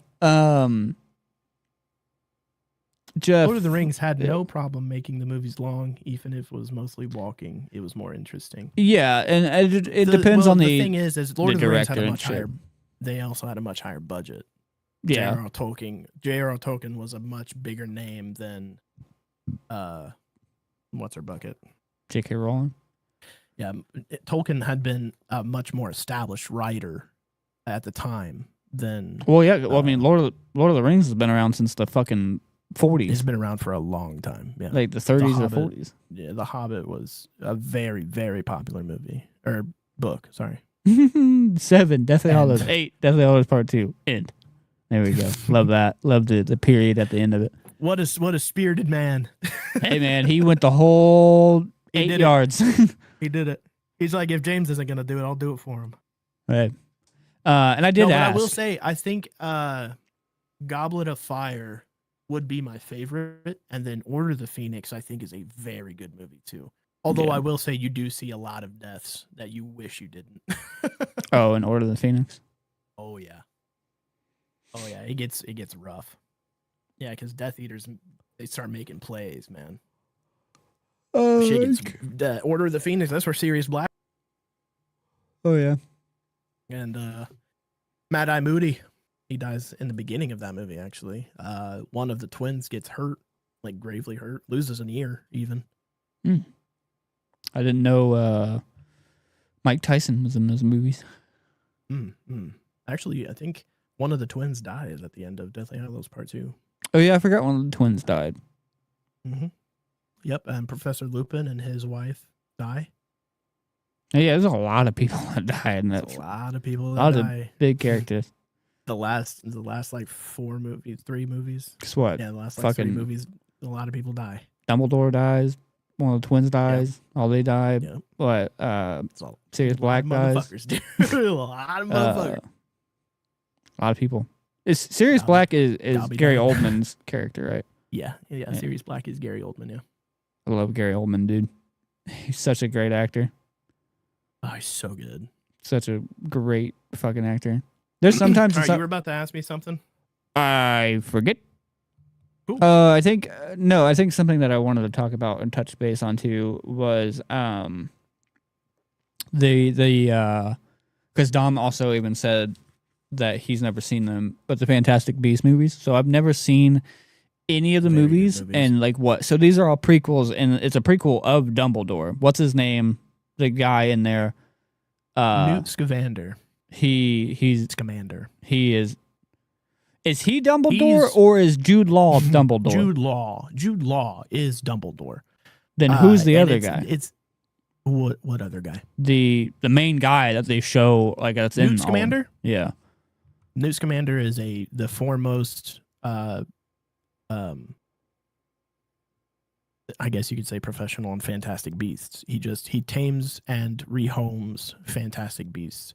Like he doesn't domesticate them. So those movies are not about when those Dumbledore. magical beasts. No, well, the first one not particularly. The first one is more like world building. But the first one is really focused on Newt Scamander and what he does, and kind of like what the world is like before all of Harry Potter happened. I think this is like industrial era. I'm pretty sure is where it takes place. I could be wrong about Great that. Depression type shit. Maybe. I again, I'm not real sure. This is like early cars age, right? This is like when Henry Ford made the first automobile type stuff. Oh, okay. You know what I mean? But so basically, the first movie is it's completely surrounded about Newt Scamander and what it was like, graduating as a Hufflepuff from Hogwarts and what his life was after that. And him deciding not to be an Auror like his brother, which is like magic police. They go after evil. Like his parents are mad at him because instead of going into the trade, he goes into the liberal arts, and his dad. His parents are dead. So. Oh well, yeah, they're like, I ain't fucking being a parent to no liberal arts student. His brother is very disappointed in him for not being an Auror and instead being a writer and a rehomer for magical creatures that find themselves, out of their, natural environment. It's just the son that stepped out of the line, you know what I mean? And they couldn't handle it. There's a technical term for it. I think it's like it's not parazoologist. It's like something zoology or something like that. I don't remember what it was called, but that's what he is. That's what he does. And the second movie, The Lies of Dumbledore, I think is the second movie. Yeah, because I didn't know if those movies were like a prequel to show Dumbledore, or it's like a main thing about that, or like they were just adventures in the Harry Potter world. You know what I mean? No, they are prequel. They're the story of Dumbledore basically, and Newt Scamander at the same time. So I feel like it originally started with just being about that dude, and then they're like, you know what? Fuck it. Let's bring in a character that everybody loves instead of all these new people, because like we need to get people to come and watch the movie. You know what I mean? So they're like, let's bring Dumbledore. A lot of people do say that this was a pull for just getting more money out of the Harry Potter universe. But I will say they are very, very good movies. I do enjoy them a lot. Now, who did Johnny Depp play that they ended up replacing? Johnny Depp plays Grindelwald. Who's that? He's just a bad dude. Bad. The equivalent of Voldemort for Fantastic Beasts. He's a very evil, dark sorcerer. But isn't Voldemort like the bad dude? Like, this is before Voldemort, though. I know, but I thought Voldemort's been around for fuck's sake ever. No, I mean you learn that in Chamber of Secrets that he was a kid at one point, and he was under Professor Slughorn when he was at Hogwarts, and Slughorn's still alive. So, no, this is long before Voldemort. Voldemort was pushing for eternal life. He did, quote unquote, die, right? But he was, reincarnated.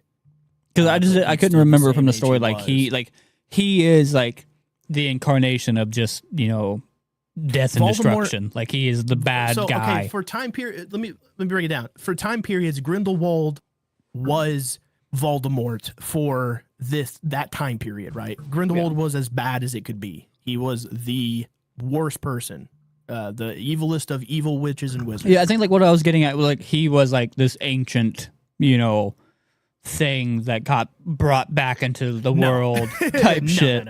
No. Well, all that happened was Voldemort touched on a lot of old magic that made him able to split his soul into Horcruxes, which prolonged his life.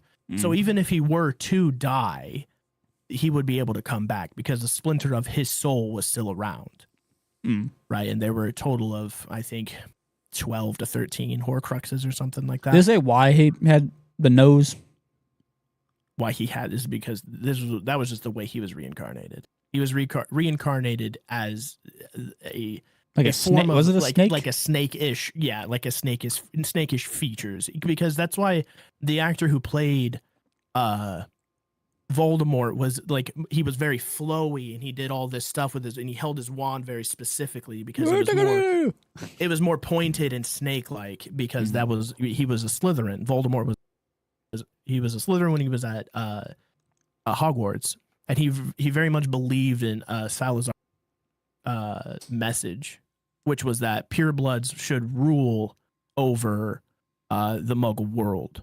So that's what Voldemort wanted to do. And he just made snakes his thing, And what was the difference between pure, because Muggles are just regular humans, right? We're Muggles, no innate magical ability whatsoever. We're just folk. But no Muggle can become a wizard. Now, here's where Fantastic Beasts kind of gets the third movie.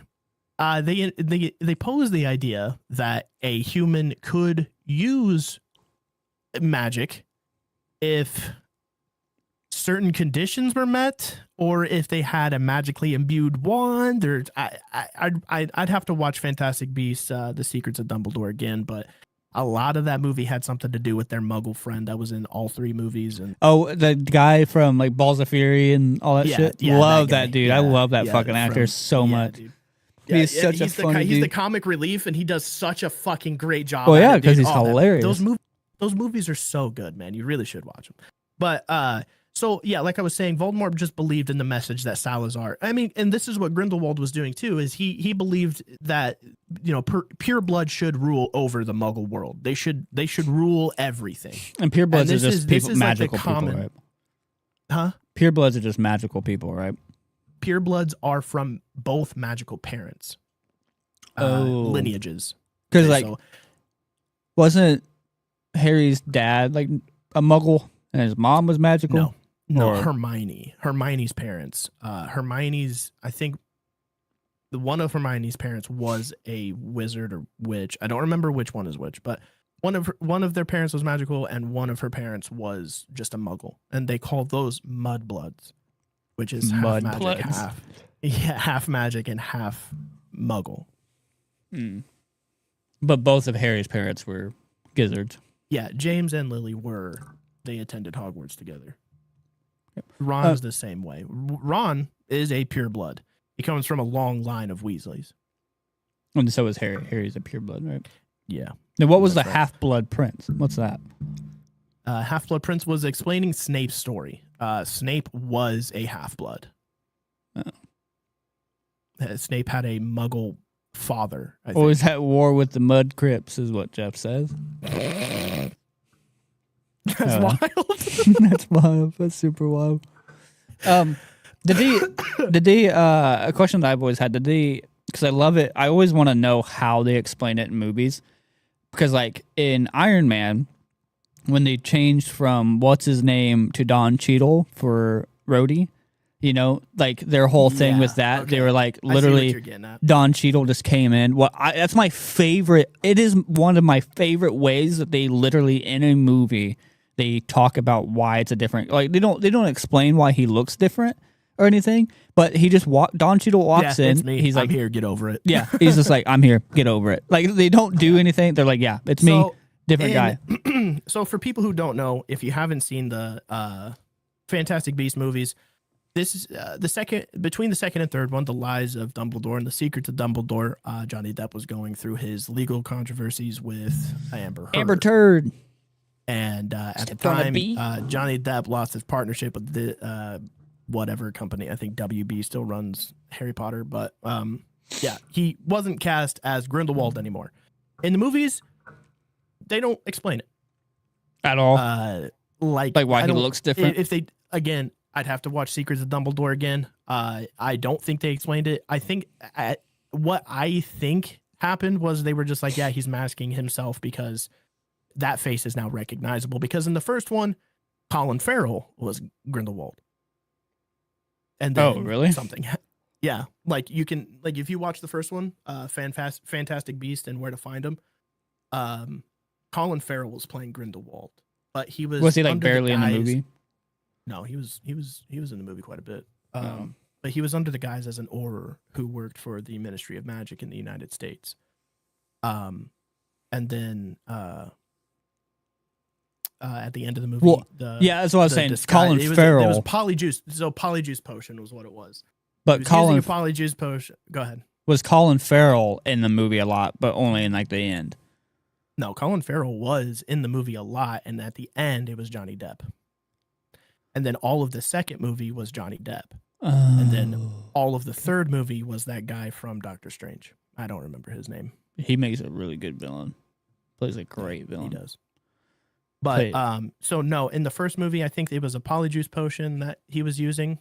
And then in the third one, I don't know that they really explained why he looks different now. Most I could say is probably like a transfiguration spell or maybe a Polyjuice potion again. I don't really remember. Yeah, but there's a lot of movies I like know they probably explained it somehow. I just don't remember. There's lots of movies of like where they'll like change an actor and then they're like, oh yeah, they had to go under a facial reconstruction surgery because their cover was blown or their a freak accident, some crazy or shit like that. Well, yeah. It's a lot easier to write when you live. So you cut out for like that bit. Well, I said it's a lot easier to mask that stuff when you live in a world of magic. You know what I mean? So like, again, the Polyjuice potion was literally, you can transform yourself into looking like anybody else. I think it was in Chamber of Secrets. It might have been in another movie, but Harry and Ron take a Polyjuice potion to look like a couple of students from Slytherin. It was Chamber of Secrets. I remember now because they were trying to find the Chamber of Secrets. They were trying to find the heir or something like that. I don't remember what it was. But so they take Polyjuice potions to sneak into Slytherin house. Mm. Yeah, I like I said, I've always found it interesting in how they like try to write that in. You know what I mean? Or this character had they died. You can't plan for that. You know what I mean?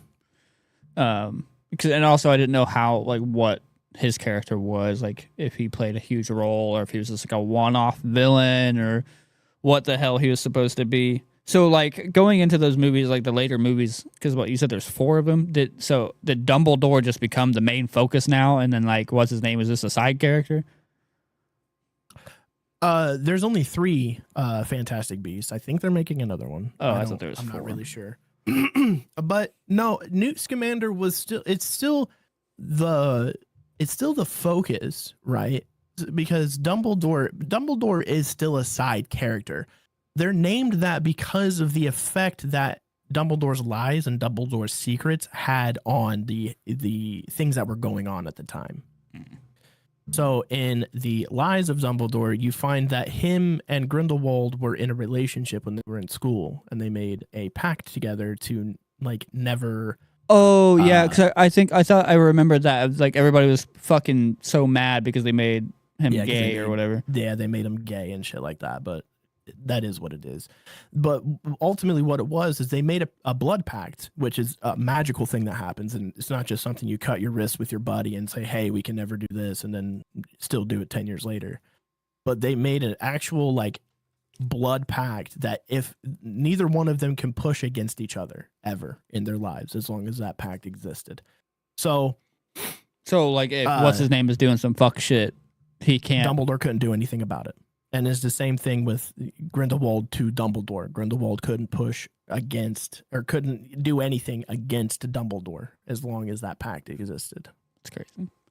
But it's like a magical pact. So like if it actually happens, like something bad happens. You'll see Dumbledore messing with a chain and a little like pendulum full of like little blood. That is the blood pact that he messes with. I think in the second movie that he even demonstrates what it was like to even think about making a move against Grindelwald, and it tightens up against him, and it physically hurts him to the point where his arm's about to fall off and shit. That's cool. Yeah. Better than getting some weird disease or something like that. Yeah. Or I remember in some, I don't remember what movie it was, but if you broke a promise or something like that, you had to you either died or you had to fight some fucking huge monster or some shit like that. I don't remember. Anything, don't break the promise. You know what I mean? Pinky promise. Don't break it. Yeah, I don't I'll definitely have to give them a go. And I will say I do enjoy them. I love the last 4 movies, Goblet of Fire up in the Harry Potter movies. I love a lot. The first 3, they're kind of whatever for me, but I do say all 3 of the Fantastic Beasts movies I do enjoy a lot. And you said that those movies showcase a lot more of because I mean it's called Fantastic Beast, so they show more of yeah, you get a lot more of beast, the magical creatures. Yeah, the first one especially, you learn a lot of what the magical creatures that he has dealt with thus far. And then there are a couple that you still and even in the second and third one there, the third one there is one called the Kieran that is a pivotal monster during that entire movie. So. And this is why Newt Scamander was it's a key player during all of this stuff, and why he was the main guy is because he was the one that he found the thing because it's a very, very rare creature. So he found the creature, and he was the one who, protected it during all of this stuff that was going down, fighting, evil and, running from country to country to just keep this creature safe, this is why Newt was such a pivotal character. And even some of the other characters that are, playing in it too. But yeah, the Fantastic Beasts movie, they really dive into the world building and more than just witchcraft and wizardry like you learned in the Harry Potter movies. You learn what life could be like after you are done with schooling. You know what I mean? What your life path could be. And which I found super, super interesting because they dive more into what Aurors do, which again are the magic police. They, they go out and they, take care because I never really sat there and thought about okay, this big majority of your life you're in this magic school and you're doing stuff and whatever. But it's once you graduate, what the hell's the point? You know what I mean? Of going and learning the magic. Now what? Do I just go and flip burgers at McDonald's? But if I wanted to, I could go and make it flip itself. Yeah. I mean, the most that they touched on it in the Harry Potter movies was, the ministry exists. I'm sorry, I think I cut out. It was the Ministry of Magic that exists. But everybody else that you see use magic are just using it to stir a cup of coffee or make breakfast or yeah, that's what I'm saying. Daily life. What are you supposed to are there jobs for magic wielders? Is there magical jobs? Yeah, and this is a lot of what the Fantastic Beast does. They kind of explains a lot of what be doing out, outside of schooling. He's you could be an Auror, you could be whatever zoologist that Newt is, or there's magical newscasters and shit like that. There's all kinds of there's even in the American Ministry of Magic, they have people appointed in the White House to also govern what happens in the magical world. The President of the United States is fully aware of the Ministry of Magic, and there's a lot of stuff that they don't explain in Harry Potter that they explain very well in Fantastic Beasts. Oh yeah, I mean that is a thing. So are people in the real world or whatever aware? Are they aware of? No, it's actually, I don't know. I don't think they are, because I know in the Harry Potter movies, it's actually illegal for anyone under the age of 18 to even cast magic outside of Hogwarts grounds. But I think it's also illegal if people see magic at all, because I think it was Prisoner of Azkaban. They drove the car above London, and it was they took a picture of it and they said that Muggles had seen it, and Snape was trying to push for Ron and Harry to get expelled for exposing magic to the world. Because that was like a thing I always like thought about is like if anybody was like aware of like this or like any sort of like higher government, like it was like they got classified files on these fucking weirdos. So you don't really learn about that until Fantastic Beasts. There are like high level government officials do know about like the magical world, but I think it's like limited to the president and his cabinet. But are they magical? Is like does the president like a wizard or something? I don't think so. Like, is the president a lizard person, and just like the others, whatever? I think there's a theory out there that the president of the United States and stuff like that is actually like a wizard and pushing for the wizard agenda and shit like that. That's fucked. The wizard politics, the wizardics. Yeah, I think there's another reason why they didn't dive too deep into it is because they just gets complicated. Yeah, it just gets overly complicated, and it has really no bearing on the movies or what the story is at all. Like, sometimes like too much lore is like too much. Yeah. It's like, all right, well, that doesn't matter to anything. It's not going to change anything. It's cool to know. Yeah. It's cool to know. But at the same time, it's like, this doesn't change anything. So I could have gone without it. Yeah.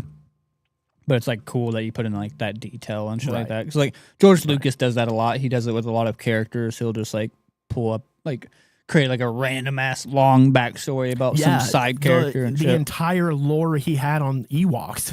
It was just weird. But it's cool. Even like Chewie's race. What are those? I don't remember what they're called. The Wookiees. Yeah, Wookiees. I can never remember that. But no, they have they explained their entire lifestyle like Wookiees, and it's like cool. Sweet. It's sick. I like that. I had something that I wanted another question about it, but I kind of forgot what I was going to ask. I don't know. I'm gonna have to give it like another go. Give all the movies another go, especially the Fantastic Beasts, because I've never seen them. You know, I don't like. I think it'd just be like a fun little ride. But honestly, I would recommend just watching Fantastic Beasts and like the last 4 movies of Harry Potter.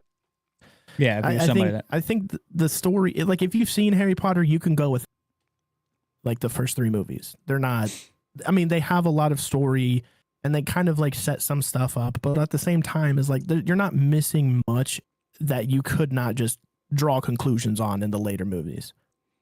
So like Goblet of Fire, Up, very good, and Fantastic Beasts, very good movies. I think the first 3 they were just getting like settled, you know what I mean? They're still very young actors and they were still like coming to terms with doing school at the same time, you know what I mean? But now I think like when Goblet of Fire started, they really like got into the groove of it, you know what I mean?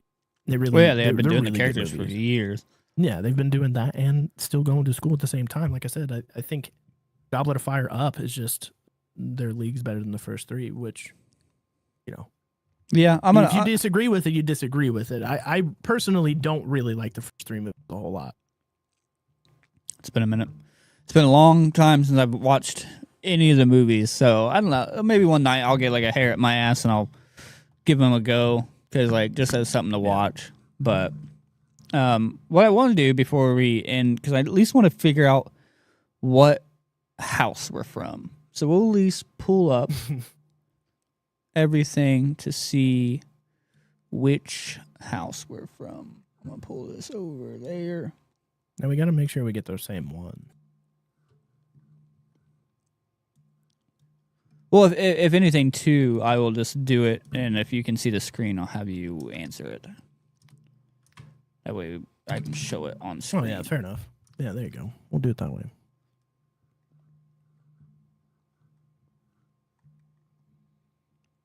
Where'd your camera go?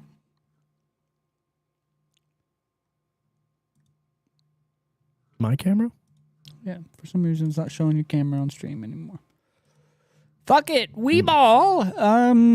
Harry Potter. What house am I? What house are you? Just type in house quiz.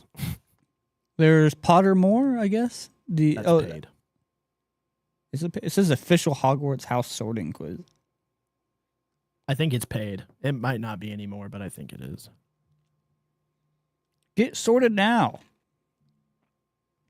Share your screen. All right, we're doing this on the fuck it, we're doing it live. We're doing it live.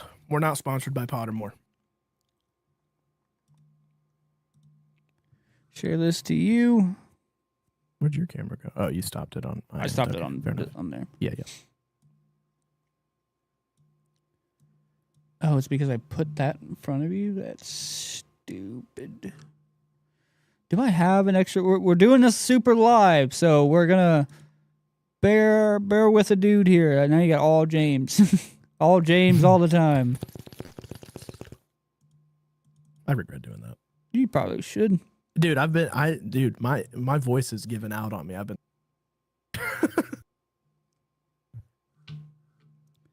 All right, can we pull? Oh no, I want that to be back up there like that. Like I said, we're doing it live, so bear with us.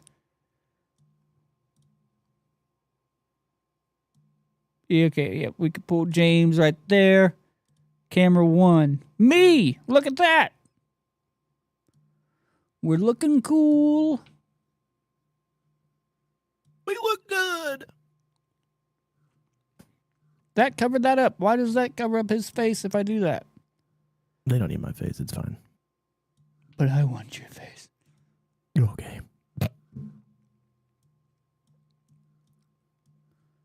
I want to see my baby boy. All right. Boy. All right. Well, we got the quiz going. We got it up right there. We'll see how this looks. Okay. Yep, we're still talking. Give me 1 sec, right? I gotta give Savannah my lanyard real quick. All right, getting sorted now.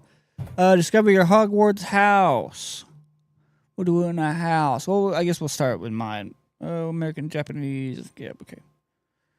Don the sorting hat and place in your rightful Hogwarts house. The sorting hat decision is final.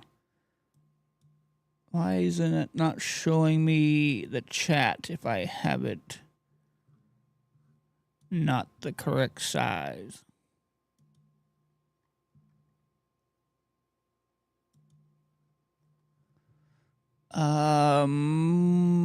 Okay, I'm trying to do multiple things, and we're also waiting for James as well. I'm going to try to pop out the YouTube chat so that way I can tell what you're all saying, if you're saying anything at all. I hope that you are. I hope that you're watching the show. Saying anything. Having a good time. The best time. Let's see the browsing history, he says. No, thank you. All right, I popped it out so that way we can actually... All right, I'm back. All right, well, we did that. Have you started? No, I didn't start it yet because I wanted to pop out the YouTube chat so I can see it and make sure that we're still, recording. We're still fine. If you want to check the stream stuff just to make sure we're good. Yeah, we're good. All right, cool. Cool biscuits. All right. It's just discover your Hogwarts. It's discover your hog. I gotta put in information. I don't want to do that. I gotta hide the screen because I got to put in information. We're gonna do this, and then I'm just going to put us back here, and you can just watch me put in information. But I don't is there gonna be a stigma? Are people gonna bully me after we find out what house we're in? No. No, you shall be bullied. No, there's nothing innately wrong with any of the houses. I don't know if trying to please send me Harry Potter news and offer from the wizard. Nope, I don't give a shit. I don't want to be a part of the Harry Potter fan club or anything. There we go. Of the such. All right, let me get back down Now to we've here. started. extra scenes. Sweet. All right. Choose one to continue. Dawn or dusk. So am I a morning person or a night person? Currently, night. A troll has gone berserk, and the headmaster studies at Hogwarts. It's about to smash and crush and tear several irreplaceable items. I know. I was taking a deep breath. And treasures. In which order would you rescue these objects from the troll's club if you could? 1, nearly perfect cure for dragonpox. I mean, I don't know what the other ones are. So I'm not going to influence your answers. Select a position for the cure. I mean, I'm assuming dragonpox is bad. So we're going to put 1. Student record going back 1,000 years. Put it on a flash drive. Mysterious handwritten book full of strange ruins. Yeah, because we don't know what... oh, I can reorder it. Yeah, we'll probably save the ruins, because, I mean, what if... there's some, very important... You have to click reorder first. Yeah, I know. But, I don't know, because, this is more immediate. This is stuff we can study. Maybe there's different things that you're doing 1,000 years ago that maybe people don't need to see. So we're just going to do that. 4 boxes are placed before you. Which would you try and open? A gleaming jet black box with a silver lock and key marked with a mysterious ruin that you know to be mark of Merlin? I don't know who Merlin is. Yeah. Okay. You don't know who Merlin is? The guy from King Arthur's thing? Oh, okay. Small. No? Okay. No, I was like, oh, okay. Small box, unassuming, plain with a scratch message upon it that reads, "I open only for the worthy." Am I worthy? Small box, gold inside, which a small creature seems to be squawking. Which one would I try to open? I mean, probably to try to save this. There's another one. Is there? Oh, yeah, there's 4. Mm-hmm. Oh, ornate golden casket.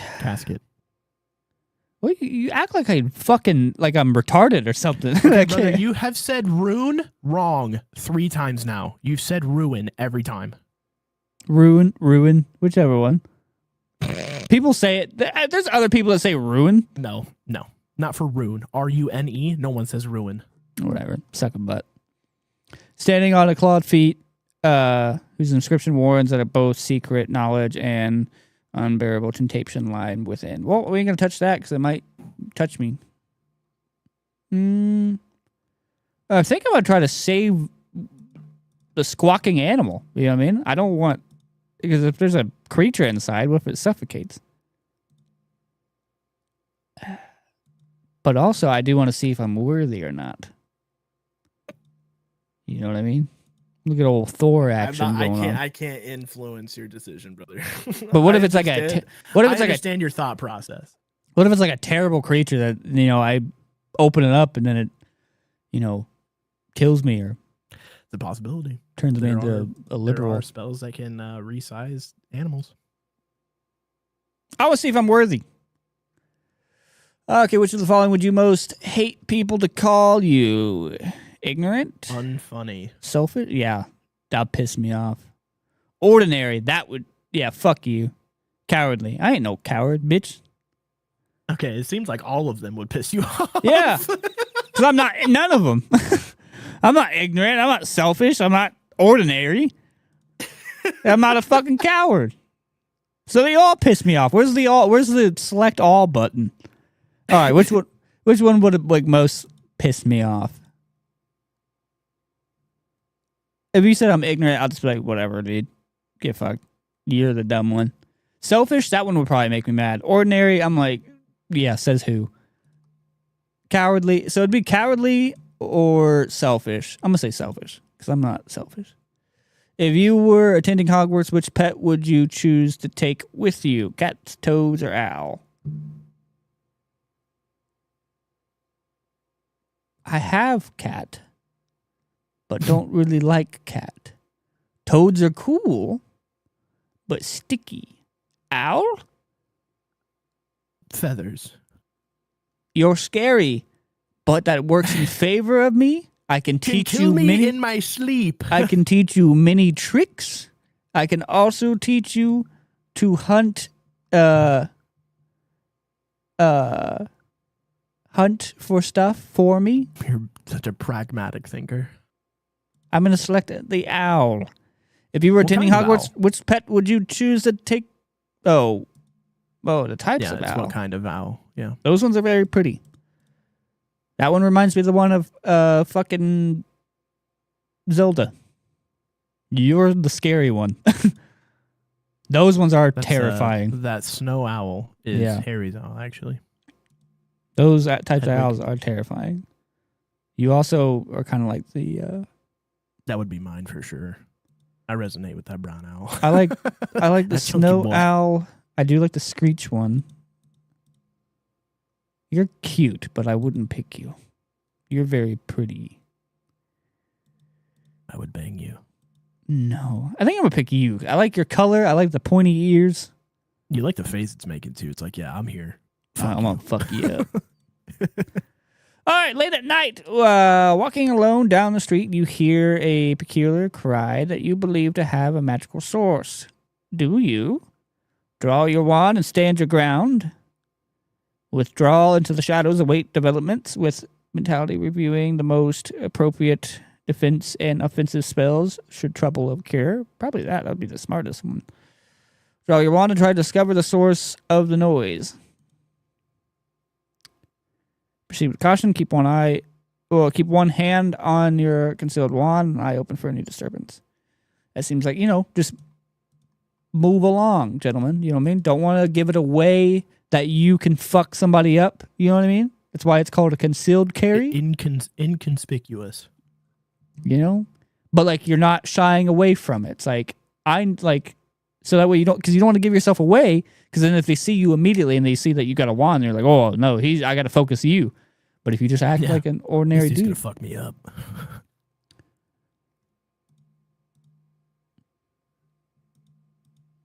the last one. Because like you don't want to wait too long, and then like what if people die? Because you're waiting and doing that or whatever. What are you most looking forward to in learning at Hogwarts? How to yank it hands free. All about magical creatures and how to befriend/care for them. Flying on a broomstick.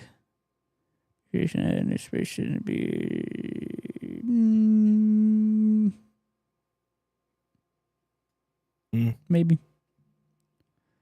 Secrets about the castle. Yep, that's all I want to know. I just want to know the infrastructure and how it was built. The infrastructure. Transfiguration, turning one object into another. Could see useful. Hexes and jinxes. Every area of magic I can. I mean, that just seems like the overall answer, right? Just teach me everything that you... Yeah, the jack of all trades answer. Yeah, I would do that. Teach me everything. That's always how I've been. I'm always black or white. Well, upon new found... Move on. Just push black. Why do you hate that shit so much? I don't know, man, but it perturbs me. You get so pissy about it every time I bring it up as a joke. It's so stupid. It's stupid, but it's fucking funny, dude. Oh my gosh. Well, according to my newfound brotherhood, I'm going black. That's what I'm choosing. All right. Can you still hear me? I can now. Are you back? Okay. Yep. I think the internet took a sheet. Okay, we're good. We're back. All right. Are we? Yeah, the stream's good too. Sweet. All right. So, I'm a Gryffindor. Gryffindor, eh? Probably know some of Gryffindor's most renowned members, including Albus Dumbledore and Harry Potter. But did you know that the sword of Gryffindor was made 1,000 years ago by the goblins, or that head of house? What is the name? Head of the house for Gryffindor? Yeah, or that head of the house. Minerva. McGonagall. Gryffindor. Get bent, Jeff. Include correcting articles, transferring today, and supporting. Okay. Get bent. Jeff. Crazy. Sweet. Oh, and I guess you can we can continue it. You can do your Patronus or wand, or we can move on. I think since we had a quick scare right there, I think we'll just move on and do yours. Okay. Create a portrait. I don't want to create a portrait. Okay, how can we... I want to do this again.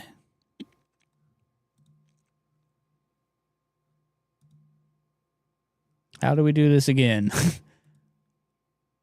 Quizzes? Nope, these are just straight quizzes. J.K. Rowling Archive. We're just going to see a bunch of Nazi memorabilia in there. Oh my God. I'm not sure you can say that. No, I can say it. You just can't own it.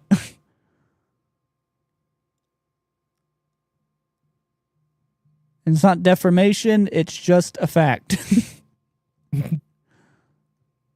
I don't know where to go to start this over. You're probably going to have to log out and log in. Probably. So we're just going to switch back to cam 1 so you're not seeing all the funny stuff. The behind the scenes. Behind the scenes. Delete your account. Yeah, we'll just delete your account. But yeah, so I mean, I don't know what that says about me. You know what I mean? Gryffindors are the brave, headlong. Saying I got a long head. I got a big head. Well, yeah. Big head. Find your Hogwarts house. Head's huge. I don't want to fucking sign up for this shit. Do I really got to do that shit again? Yeah. I guess I can I'll just, since I deleted the account, I'll just put my information back in and then. There you go. Because, I mean, I'll just put your name instead.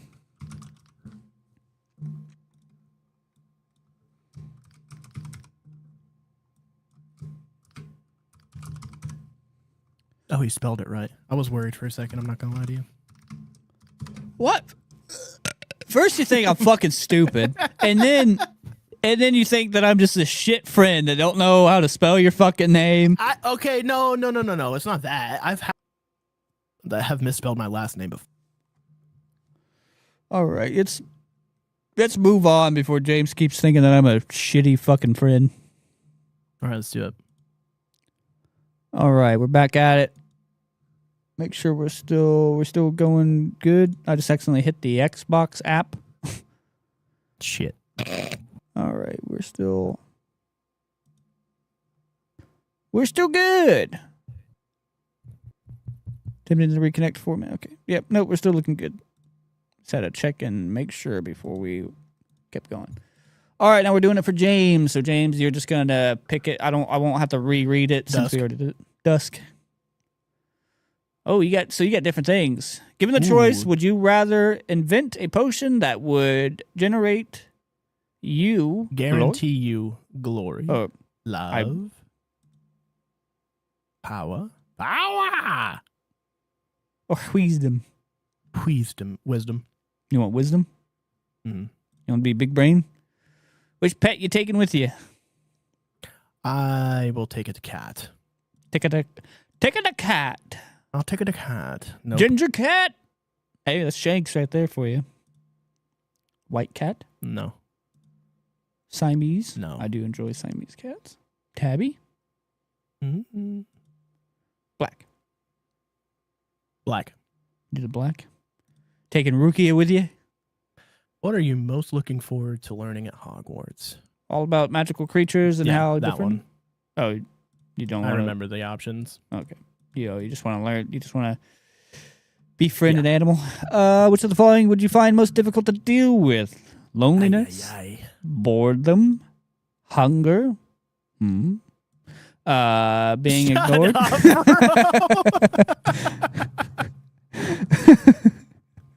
Tough. So tough. Being ignored or cold? Probably cold. Lonely. No, loneliness. 4 goblets are placed before you. Which one do you choose to drink? This one? Smooth, thick, richly purple drink that gives off a delicious smell of chocolate and plums. Whew. Sounds good. Mysterious black liquid that gleams with ink and gives off fumes that make you see strange visions. This the fumes make you see shit. You're just huffing gas. Is what you're doing. Yeah, dude. A foaming, frothing, silverly liquid that sparkles as through containing ground diamonds. Huh. It's gonna turn you into a Twilight character. Golden liquid so bright that it hurts the eye, and which makes sunspots dance all around the room. The first one. The first All one? of these come with side effects. I'll take the first one.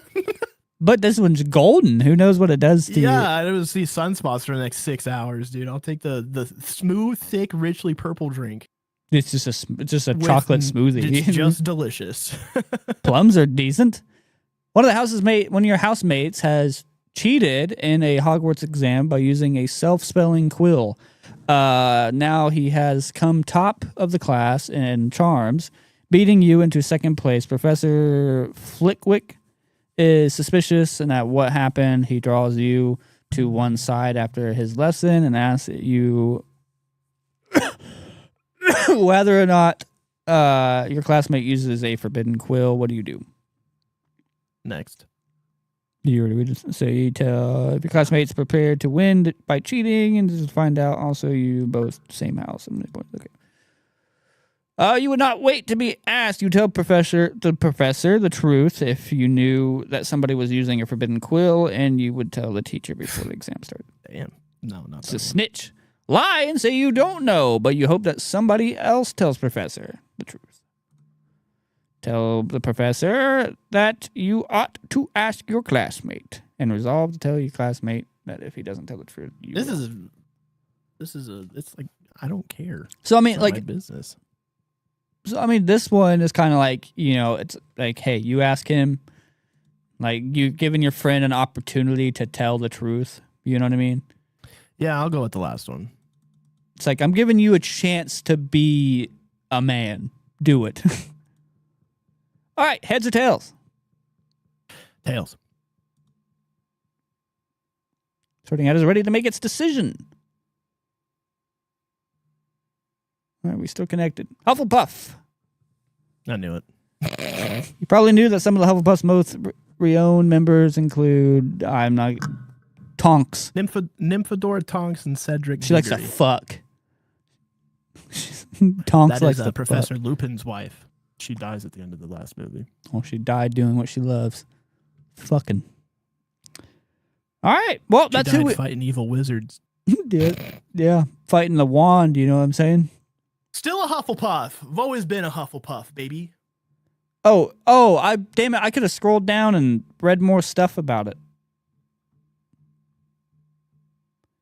Here's your people, your fellow Hufflepuffs.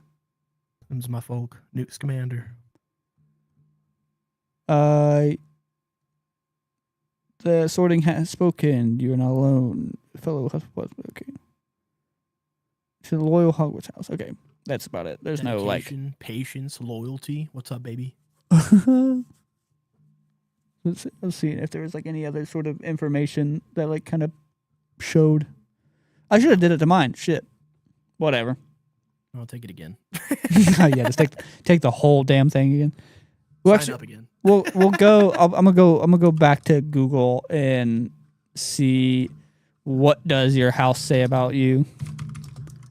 What does your Hogwarts house say about you? Oh, dang. Same website.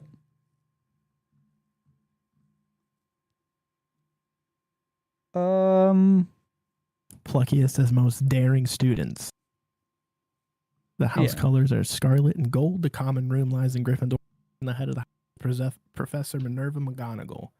If the Sorting Hat placed you here, you would have demonstrated qualities like courage, bravery, and determination. Some of the wizarding world's best and brightest belong to this house. Harry Potter and Albus Dumbledore are just a couple of that spring to mind.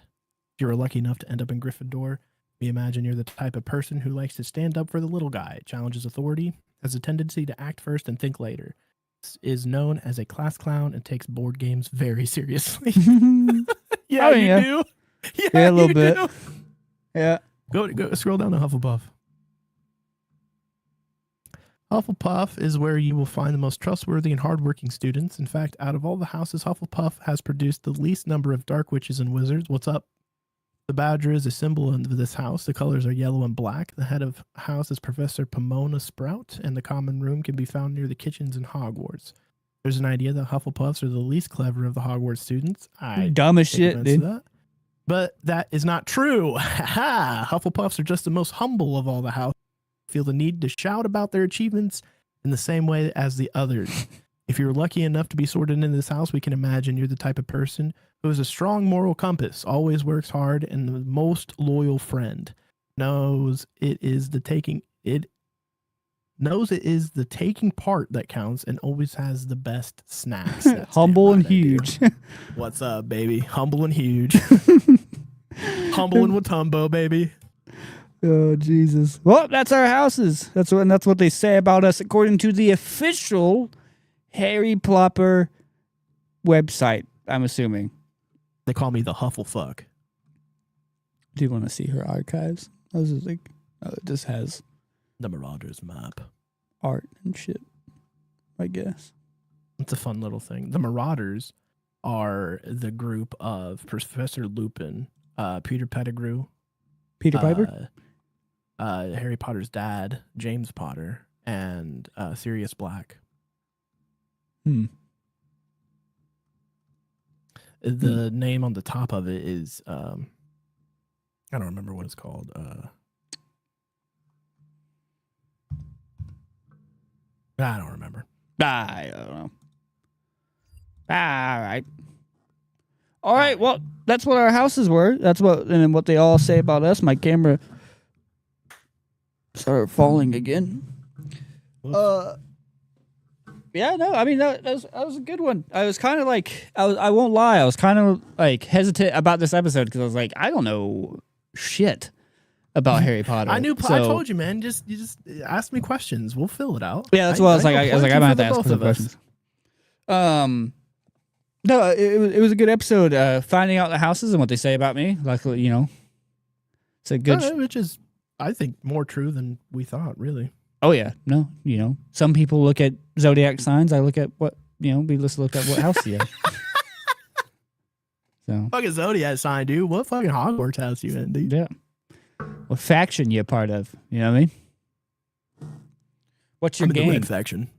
No, what? I'm in the red faction. That's a deep fucking cut. That game's been dead for decades. I know, dude. Red faction has been super dead. I don't think I've played one since like Red Faction Gorilla. Gorilla was fun. I liked Gorilla. Was fun. Like Red Faction, like especially Gorilla, like gave me like Borderlands vibe. You know what I mean? Oh yeah. It was a good game. Super good game. That's an old game. But yeah. What'd you say? I said that is an old game. Oh yeah. Oh yeah. See, anytime that I say, oh yeah, I try to make it sound different than what you and Jeff do. Because I'm like, I ain't jumping on this fucking train. I got but you saying it alone is jumping on, brother. Yeah, no, I know. And it's hard because like, I got like 3 of these cunts that I talk to on this Discord. Mikey too. Yeah, and all of them just go, oh yeah. I'm just oh my God. And you all say it in like a slightly, but like you say it the same, but different. You know what I mean? Yeah. Like you all say it. You all say the same shit and you make it long and whatever. But like, I don't know. Cause like you drag it out. You're like, oh yeah. And then like, and then Jeff's is kind of like short. He's like, oh yeah, but he just, and then Mikey, I don't even remember how Mikey does it. Because Mikey does it his own Mikey way. Yeah. And I'm just like, Jeff. What? Oh yeah. There it is. And and so I'm in Discord, so I can't get away with it because if I'm talking to you, you're fucking doing it. And then like if you're not in the Discord, I'm in Discord with Jeff and he's doing it. And then there's one night that like you weren't in it at all, and Jeff was in there, and Mikey came in there, and then Jeff fucked off and started doing his own thing, and Mikey was doing it. And I was like, what is going on? No escape, dude! I can't get away. I was gonna freak the fuck out because like, what's going on here? And then he said, my brother in Christ, my podcast host is and left and right, and I have to deal with it in my everyday life too, dude. And then to the point where Averill wasn't saying, he didn't say, oh yeah, but what he said was, he was like, hell yeah. He said it like that. Yeah. And I was like, Averill, don't. Don't. Just don't. Averill, please. It's like I appreciate that you're making it different. He's done that a lot longer than I've done. No, because like hell yeah. No, like because Averill and I say a lot of the same shit. Mikey came in there. No, it was Jeff. I think not too long ago. Jeff was like, "You guys sound the same." And how many times that Averill and I have been told that we sound the same over like Discord and shit is ridiculous. Yeah. And I was like, I feel like that's a Ginger thing. I feel like you're just being racist now. But Ryan, your cat thinks she is a dog. She is how? What's she doing? She's a very strange cat. She is a strange cat. Very strange cat. But Averill and I say a lot of the same thing because like we do that habba babba shit. Like we just start saying that. That's how we. If you look at his and I's like chat, every time that we message each other to see if we're playing a game, we always say habba babba or something like that. She's eating dog food, even though I gave them cat food too. Hey, she knows what she likes, I guess. she has a different taste. she's a picky dude. puss. For an ounce, because like say picky puss. Think that gets you? A picky puss gets you? I don't know. It's late, bro. Shut up. Late? What time is it? Dude, it's like 9:30. Yeah, whatever, man. I don't have to explain myself to you. But I'm getting off topic of what I was just talking about. But she is such a picky cat. So for people that don't know the story about her, she's a wild cat that I just rescued off the fucking street, eating trash and everything like that. But she's the pickiest cat. Like I literally watched you eat trash, eat garbage. Yeah, when she got domesticated, she's like, "Whoa, this is a finer life here, baby." Yeah, and now she got bougie. I literally watched that bitch eat trash, and now seen her rip a mole in half. Yeah, she literally ate a whole half a mole. It's wild. But yet she's like, I only eat the finest hard food. And I eat the dog food. I eat the pooch food. Dog food cause it's bigger. I eat the dog food, cousin. And now she's throwing it up. Probably, she probably ate it too damn fast. It's probably too big for a tiny ass throat. She throws up all the time. She stuffs her fucking face. Yeah, she gobbledygooks that stuff, dude. Because hey, that's another fun Harry Potter fact. You know the goblin language is called gobbledygook. Yeah, I didn't know that one. Yeah, that's pretty funny. That is super funny. Yeah, no, I was saying, yeah, she thinks that she's gonna like. That's like her last. She still has like that outside cat mentality. Like she's on death row and that's her last meal. Yeah, she fucking shovels it in her mouth. Because she thinks like she's not like, I don't know when I'm going to find food again because she's still in like that outside thing. Man. She still goes outside all the time. Yeah. We open the instant that she sees us walking towards the door, she's darting. Oh yeah. She always trying to gets outside, but she always comes back. And also she always comes back. And she's been domesticated for it's like 3 years now, 2 years. I don't know. Yeah. I've had her for a while, and it's such a strange cat. I want to. She's a weird one. Throw her sometimes. What was I saying before that? Oh yeah, no. You and Jeff and Mikey. Yeah. Fucking. Oh yeah. Shit. Dude, I can't. I can't. Because I think what got me into talking about, because I was doing an edit for a new tier list episode that's going to be coming out next week, and I asked you what you thought your catchphrase was, and that's immediately what you said was, oh yeah. And because I said as of right now, it's got to be oh yeah. Oh yeah, right now it is. It's going to change at some point, but yeah, it will change. Yeah. I think you said mine. It's something that I say a lot, but it's like that. All right, when something happens, and I'm just like, all right, yeah. That one I've been doing that one for a long time. I think something that I do. I wouldn't say that it's a catchphrase. I think I just say it a lot. I say, you know what I mean? What the fuck? Oh, I just say fuck a lot. But I'll be like, you know what I mean? Yeah, you know what I mean? Or also like type shit. You've been saying that a lot recently too. But I'll say type shit in I think a correct way. I think the way that Brandon was saying it was just dumb. Because he's like, you're just saying type shit at the end of everything. It's like, oh yeah, I feel like going to Sbarro and getting a margarita. And you're like, type shit. Yeah, I don't like it when other people say it after a sentence. You know what I mean? It's like you say something and I'm just like, yeah, type shit. And I'm like, no, that's stupid as hell. I don't like that at all. But when I'm talking about something that's a type of thing, and I'm like, oh yeah, you're doing this type shit. That makes sense. Yeah. That makes more sense, yeah. But I still cringe. I also went on a big binger of saying "ride on." Right on. Oh yeah. I said "ride on" a lot. I think I remember that one. That's the fun thing about being friends for a very long time is that you can remember eras. You can remember the mannerisms and shit. Well, you bub. Remember, I used to say "bub" all the fucking time, dude. I think that was when we first started. When we were first hanging out, I called everyone "bub." Oh yeah, I thought I was hanging out with Wolverine, Wolverine, Bub Marine over here. I used to say Bub and Bud. Bud was your big thing. I think. Bud was my big thing. Because my first stupid little edit I did with a picture of you, I spun it around and then right as it clicked in, I just put Bud. But yeah, no, that's cherish your long-term friends and remembering eras of stuff that you would just say catchphrases or whatever. Figuring out your friends' catchphrases or having catchphrases within the friend group is the best thing. It's pretty funny.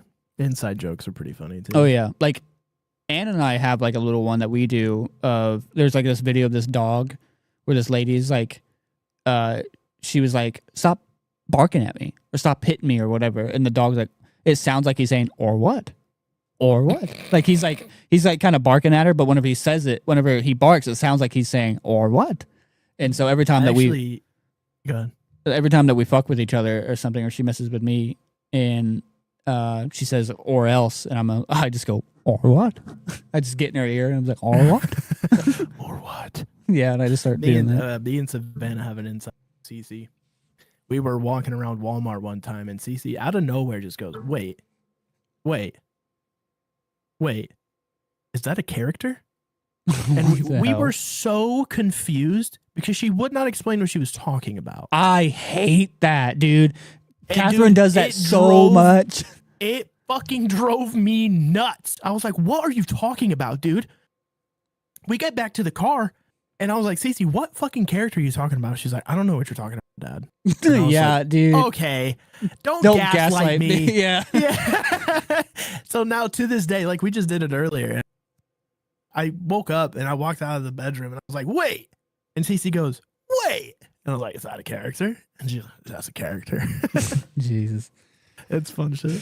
Yeah, no, having those inside things are always so fun. Because a thing I do with Catherine, another one, to teach her manners, but two, it's just a thing that we do is anytime that she asks for something, I'm like, what do you say? And she's like, please. And I'm like, and she's like, thank you. I'm like, and She's like, I love you. And then sometimes I'll just keep going. And she's just like, what, Dad? What? I forget.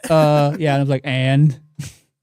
Or like I'll ask her like how much she loves me, and she's like 100 million 10 6 is like a thing that she says. yeah. Just random numbers. Yeah, a random assortment of numbers and shit. Yeah, well, I get Cece is like, Cece, how much do you love me? She's like, more than you. Hell yeah, hell yeah. You know, Catherine's always like 100 million 10 6. Now here lately, the numbers have increased. So apparently she loves me more than what she used to. So I don't know. I guess she didn't love me as much. That's good to hear, though. Yeah. I guess she didn't love me as much. I love how it went from Harry Potter to inside jokes. Well, you got to the end of the podcast. Listen, we're winding down. You're the ass end of the podcast. This is just what happened. You should have been here from the start. If you showed up more often. Yeah.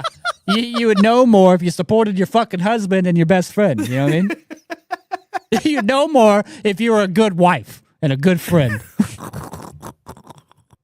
Okay, we can't say all that. She got me goodies, bro. She got you what? She got me goodies. Goodies? She got me junk food. Oh. She's a good wife. She's the handsomest wife. That one's for you, Jeff. My wife has That's another inside joke, actually. Jeff calls his boy the handsomest man. And sure, tell your daughter to let me have my phone. You got a computer right in front of you, numbnuts. The last part of the podcast is the in crowd. Yeah. The last part of mostly the end of the podcast is for those true fans. You know what I mean? Fans, yeah. They just stick around just to hear us. For you guys at the end that are watching here at the end of the podcast that have stayed from the beginning to the end. Thank you. Like, absolutely thank you. Because I mean, that's 2.5 hours of your life that you spent hanging out with us. That genuinely, all jokes aside, thank you so much. That is absolutely insane and so supportive and awesome, and we appreciate it so much. Jeff, whose side are you on here? But now we have infighting. You see, this is good for us. Let them fight in the chat. They fill our chat up and get the stuff take the tension off of us. Yeah. Well, no, it just fills the chat stuff. We get, the watch time for them arguing, because the longer that they argue, the longer they watch, because they got to stay here to argue. True that. No, but yeah, I love the end of it is always like the cool kids in the crowd that stays behind after class, you know what I mean, and hangs out with the teachers.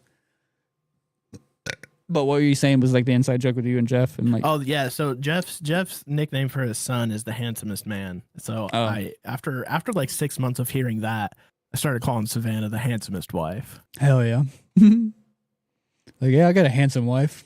Like, oh, like husband? No. Deadly handsome. You should see my wife's beard. It's fucking sick. Cooler than mine, even. A fucking sick beard, babe. Sick beard, babe.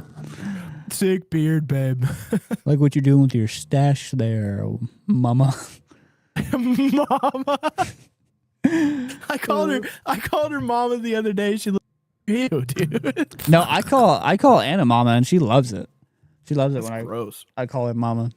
I call myself the hand. Savannah says I call myself. Did she? Oh, yeah, she did. She called herself the handsomest wife. And then I just started calling her the handsomest wife. Anna calls me a bitch. Yeah, she does. All the time. To be fair, she calls me a bitch too. Who, Anna? Yeah. Yeah. It's just the way that she says it too. No, it's not just bitch. It's bitch. Yeah. The way that she puts so much emphasis on there. It's like that I bitch. Cuts in it's deep. That B. Yeah, it's that bitch. Hard B with such a sharp I. Dude. Oh yeah. I'm over like every day. I'm over here calling her a bunch of like cute names and shit. La BBB. Fuck you, bitch. Yeah, she's like bitch. Like fucking all right, big forehead. Yeah, dude. Grand Canyon ass forehead, dude. Type shit. No, she don't even have a big forehead. I was gonna insult her, but I couldn't think of one. Love you, babe. Sitting there trying to think of an insult, couldn't even think of one to call you. So that says anything. All right, let's wrap it up. These headphones are hurting. All right. So we are going to wrap it up, and I'm going to wrap it up with saying the same things I said in the middle of the podcast. We are going to be putting out content again, like full stock every single day, starting Monday again. We wanted to take a break. One, just to, honestly, I'll say the break was a lot for me, just to calm down and, take a breather. I spent the whole weekend just playing games and not even worrying about editing, not worrying about shit. I think I text, James a couple times like, hey, we need to put out, a quick TikTok or something like that. But other than that, I just kind of ignored the channel and, I was like, I need to just chill out because like I was just kind of overwhelming myself. I wouldn't say ignore. I would say just took a step back. Yeah. Because I needed a second because, we started a new way of doing this shit. Sometimes it's bugging where like I'm editing videos and they're going out like maybe 8 hours after I'm done editing them. And I don't like that. I like being a week ahead and shit because when we're doing this, I don't have time to relax. You know what I mean? Like I can't spend a weekend and just relax if we're behind.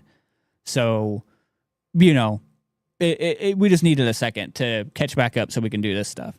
So do expect, content to start back up again. Monday, we got, new tier lists coming out. We're still continuing Walking Dead and, still coming up with, other content ideas and stuff like that to do. So do expect it all Monday. And then also to end it off to the link tree. The link tree has all the stuff in there that will take you guys to all of these right down here. I got to do it like this.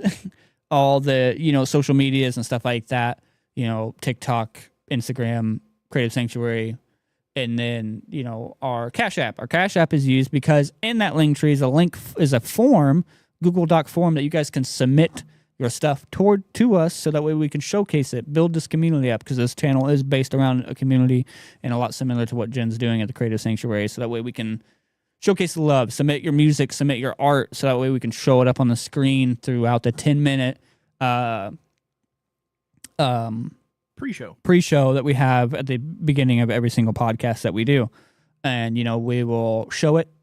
You select the form, the option for us to shout you out. We even shout you out.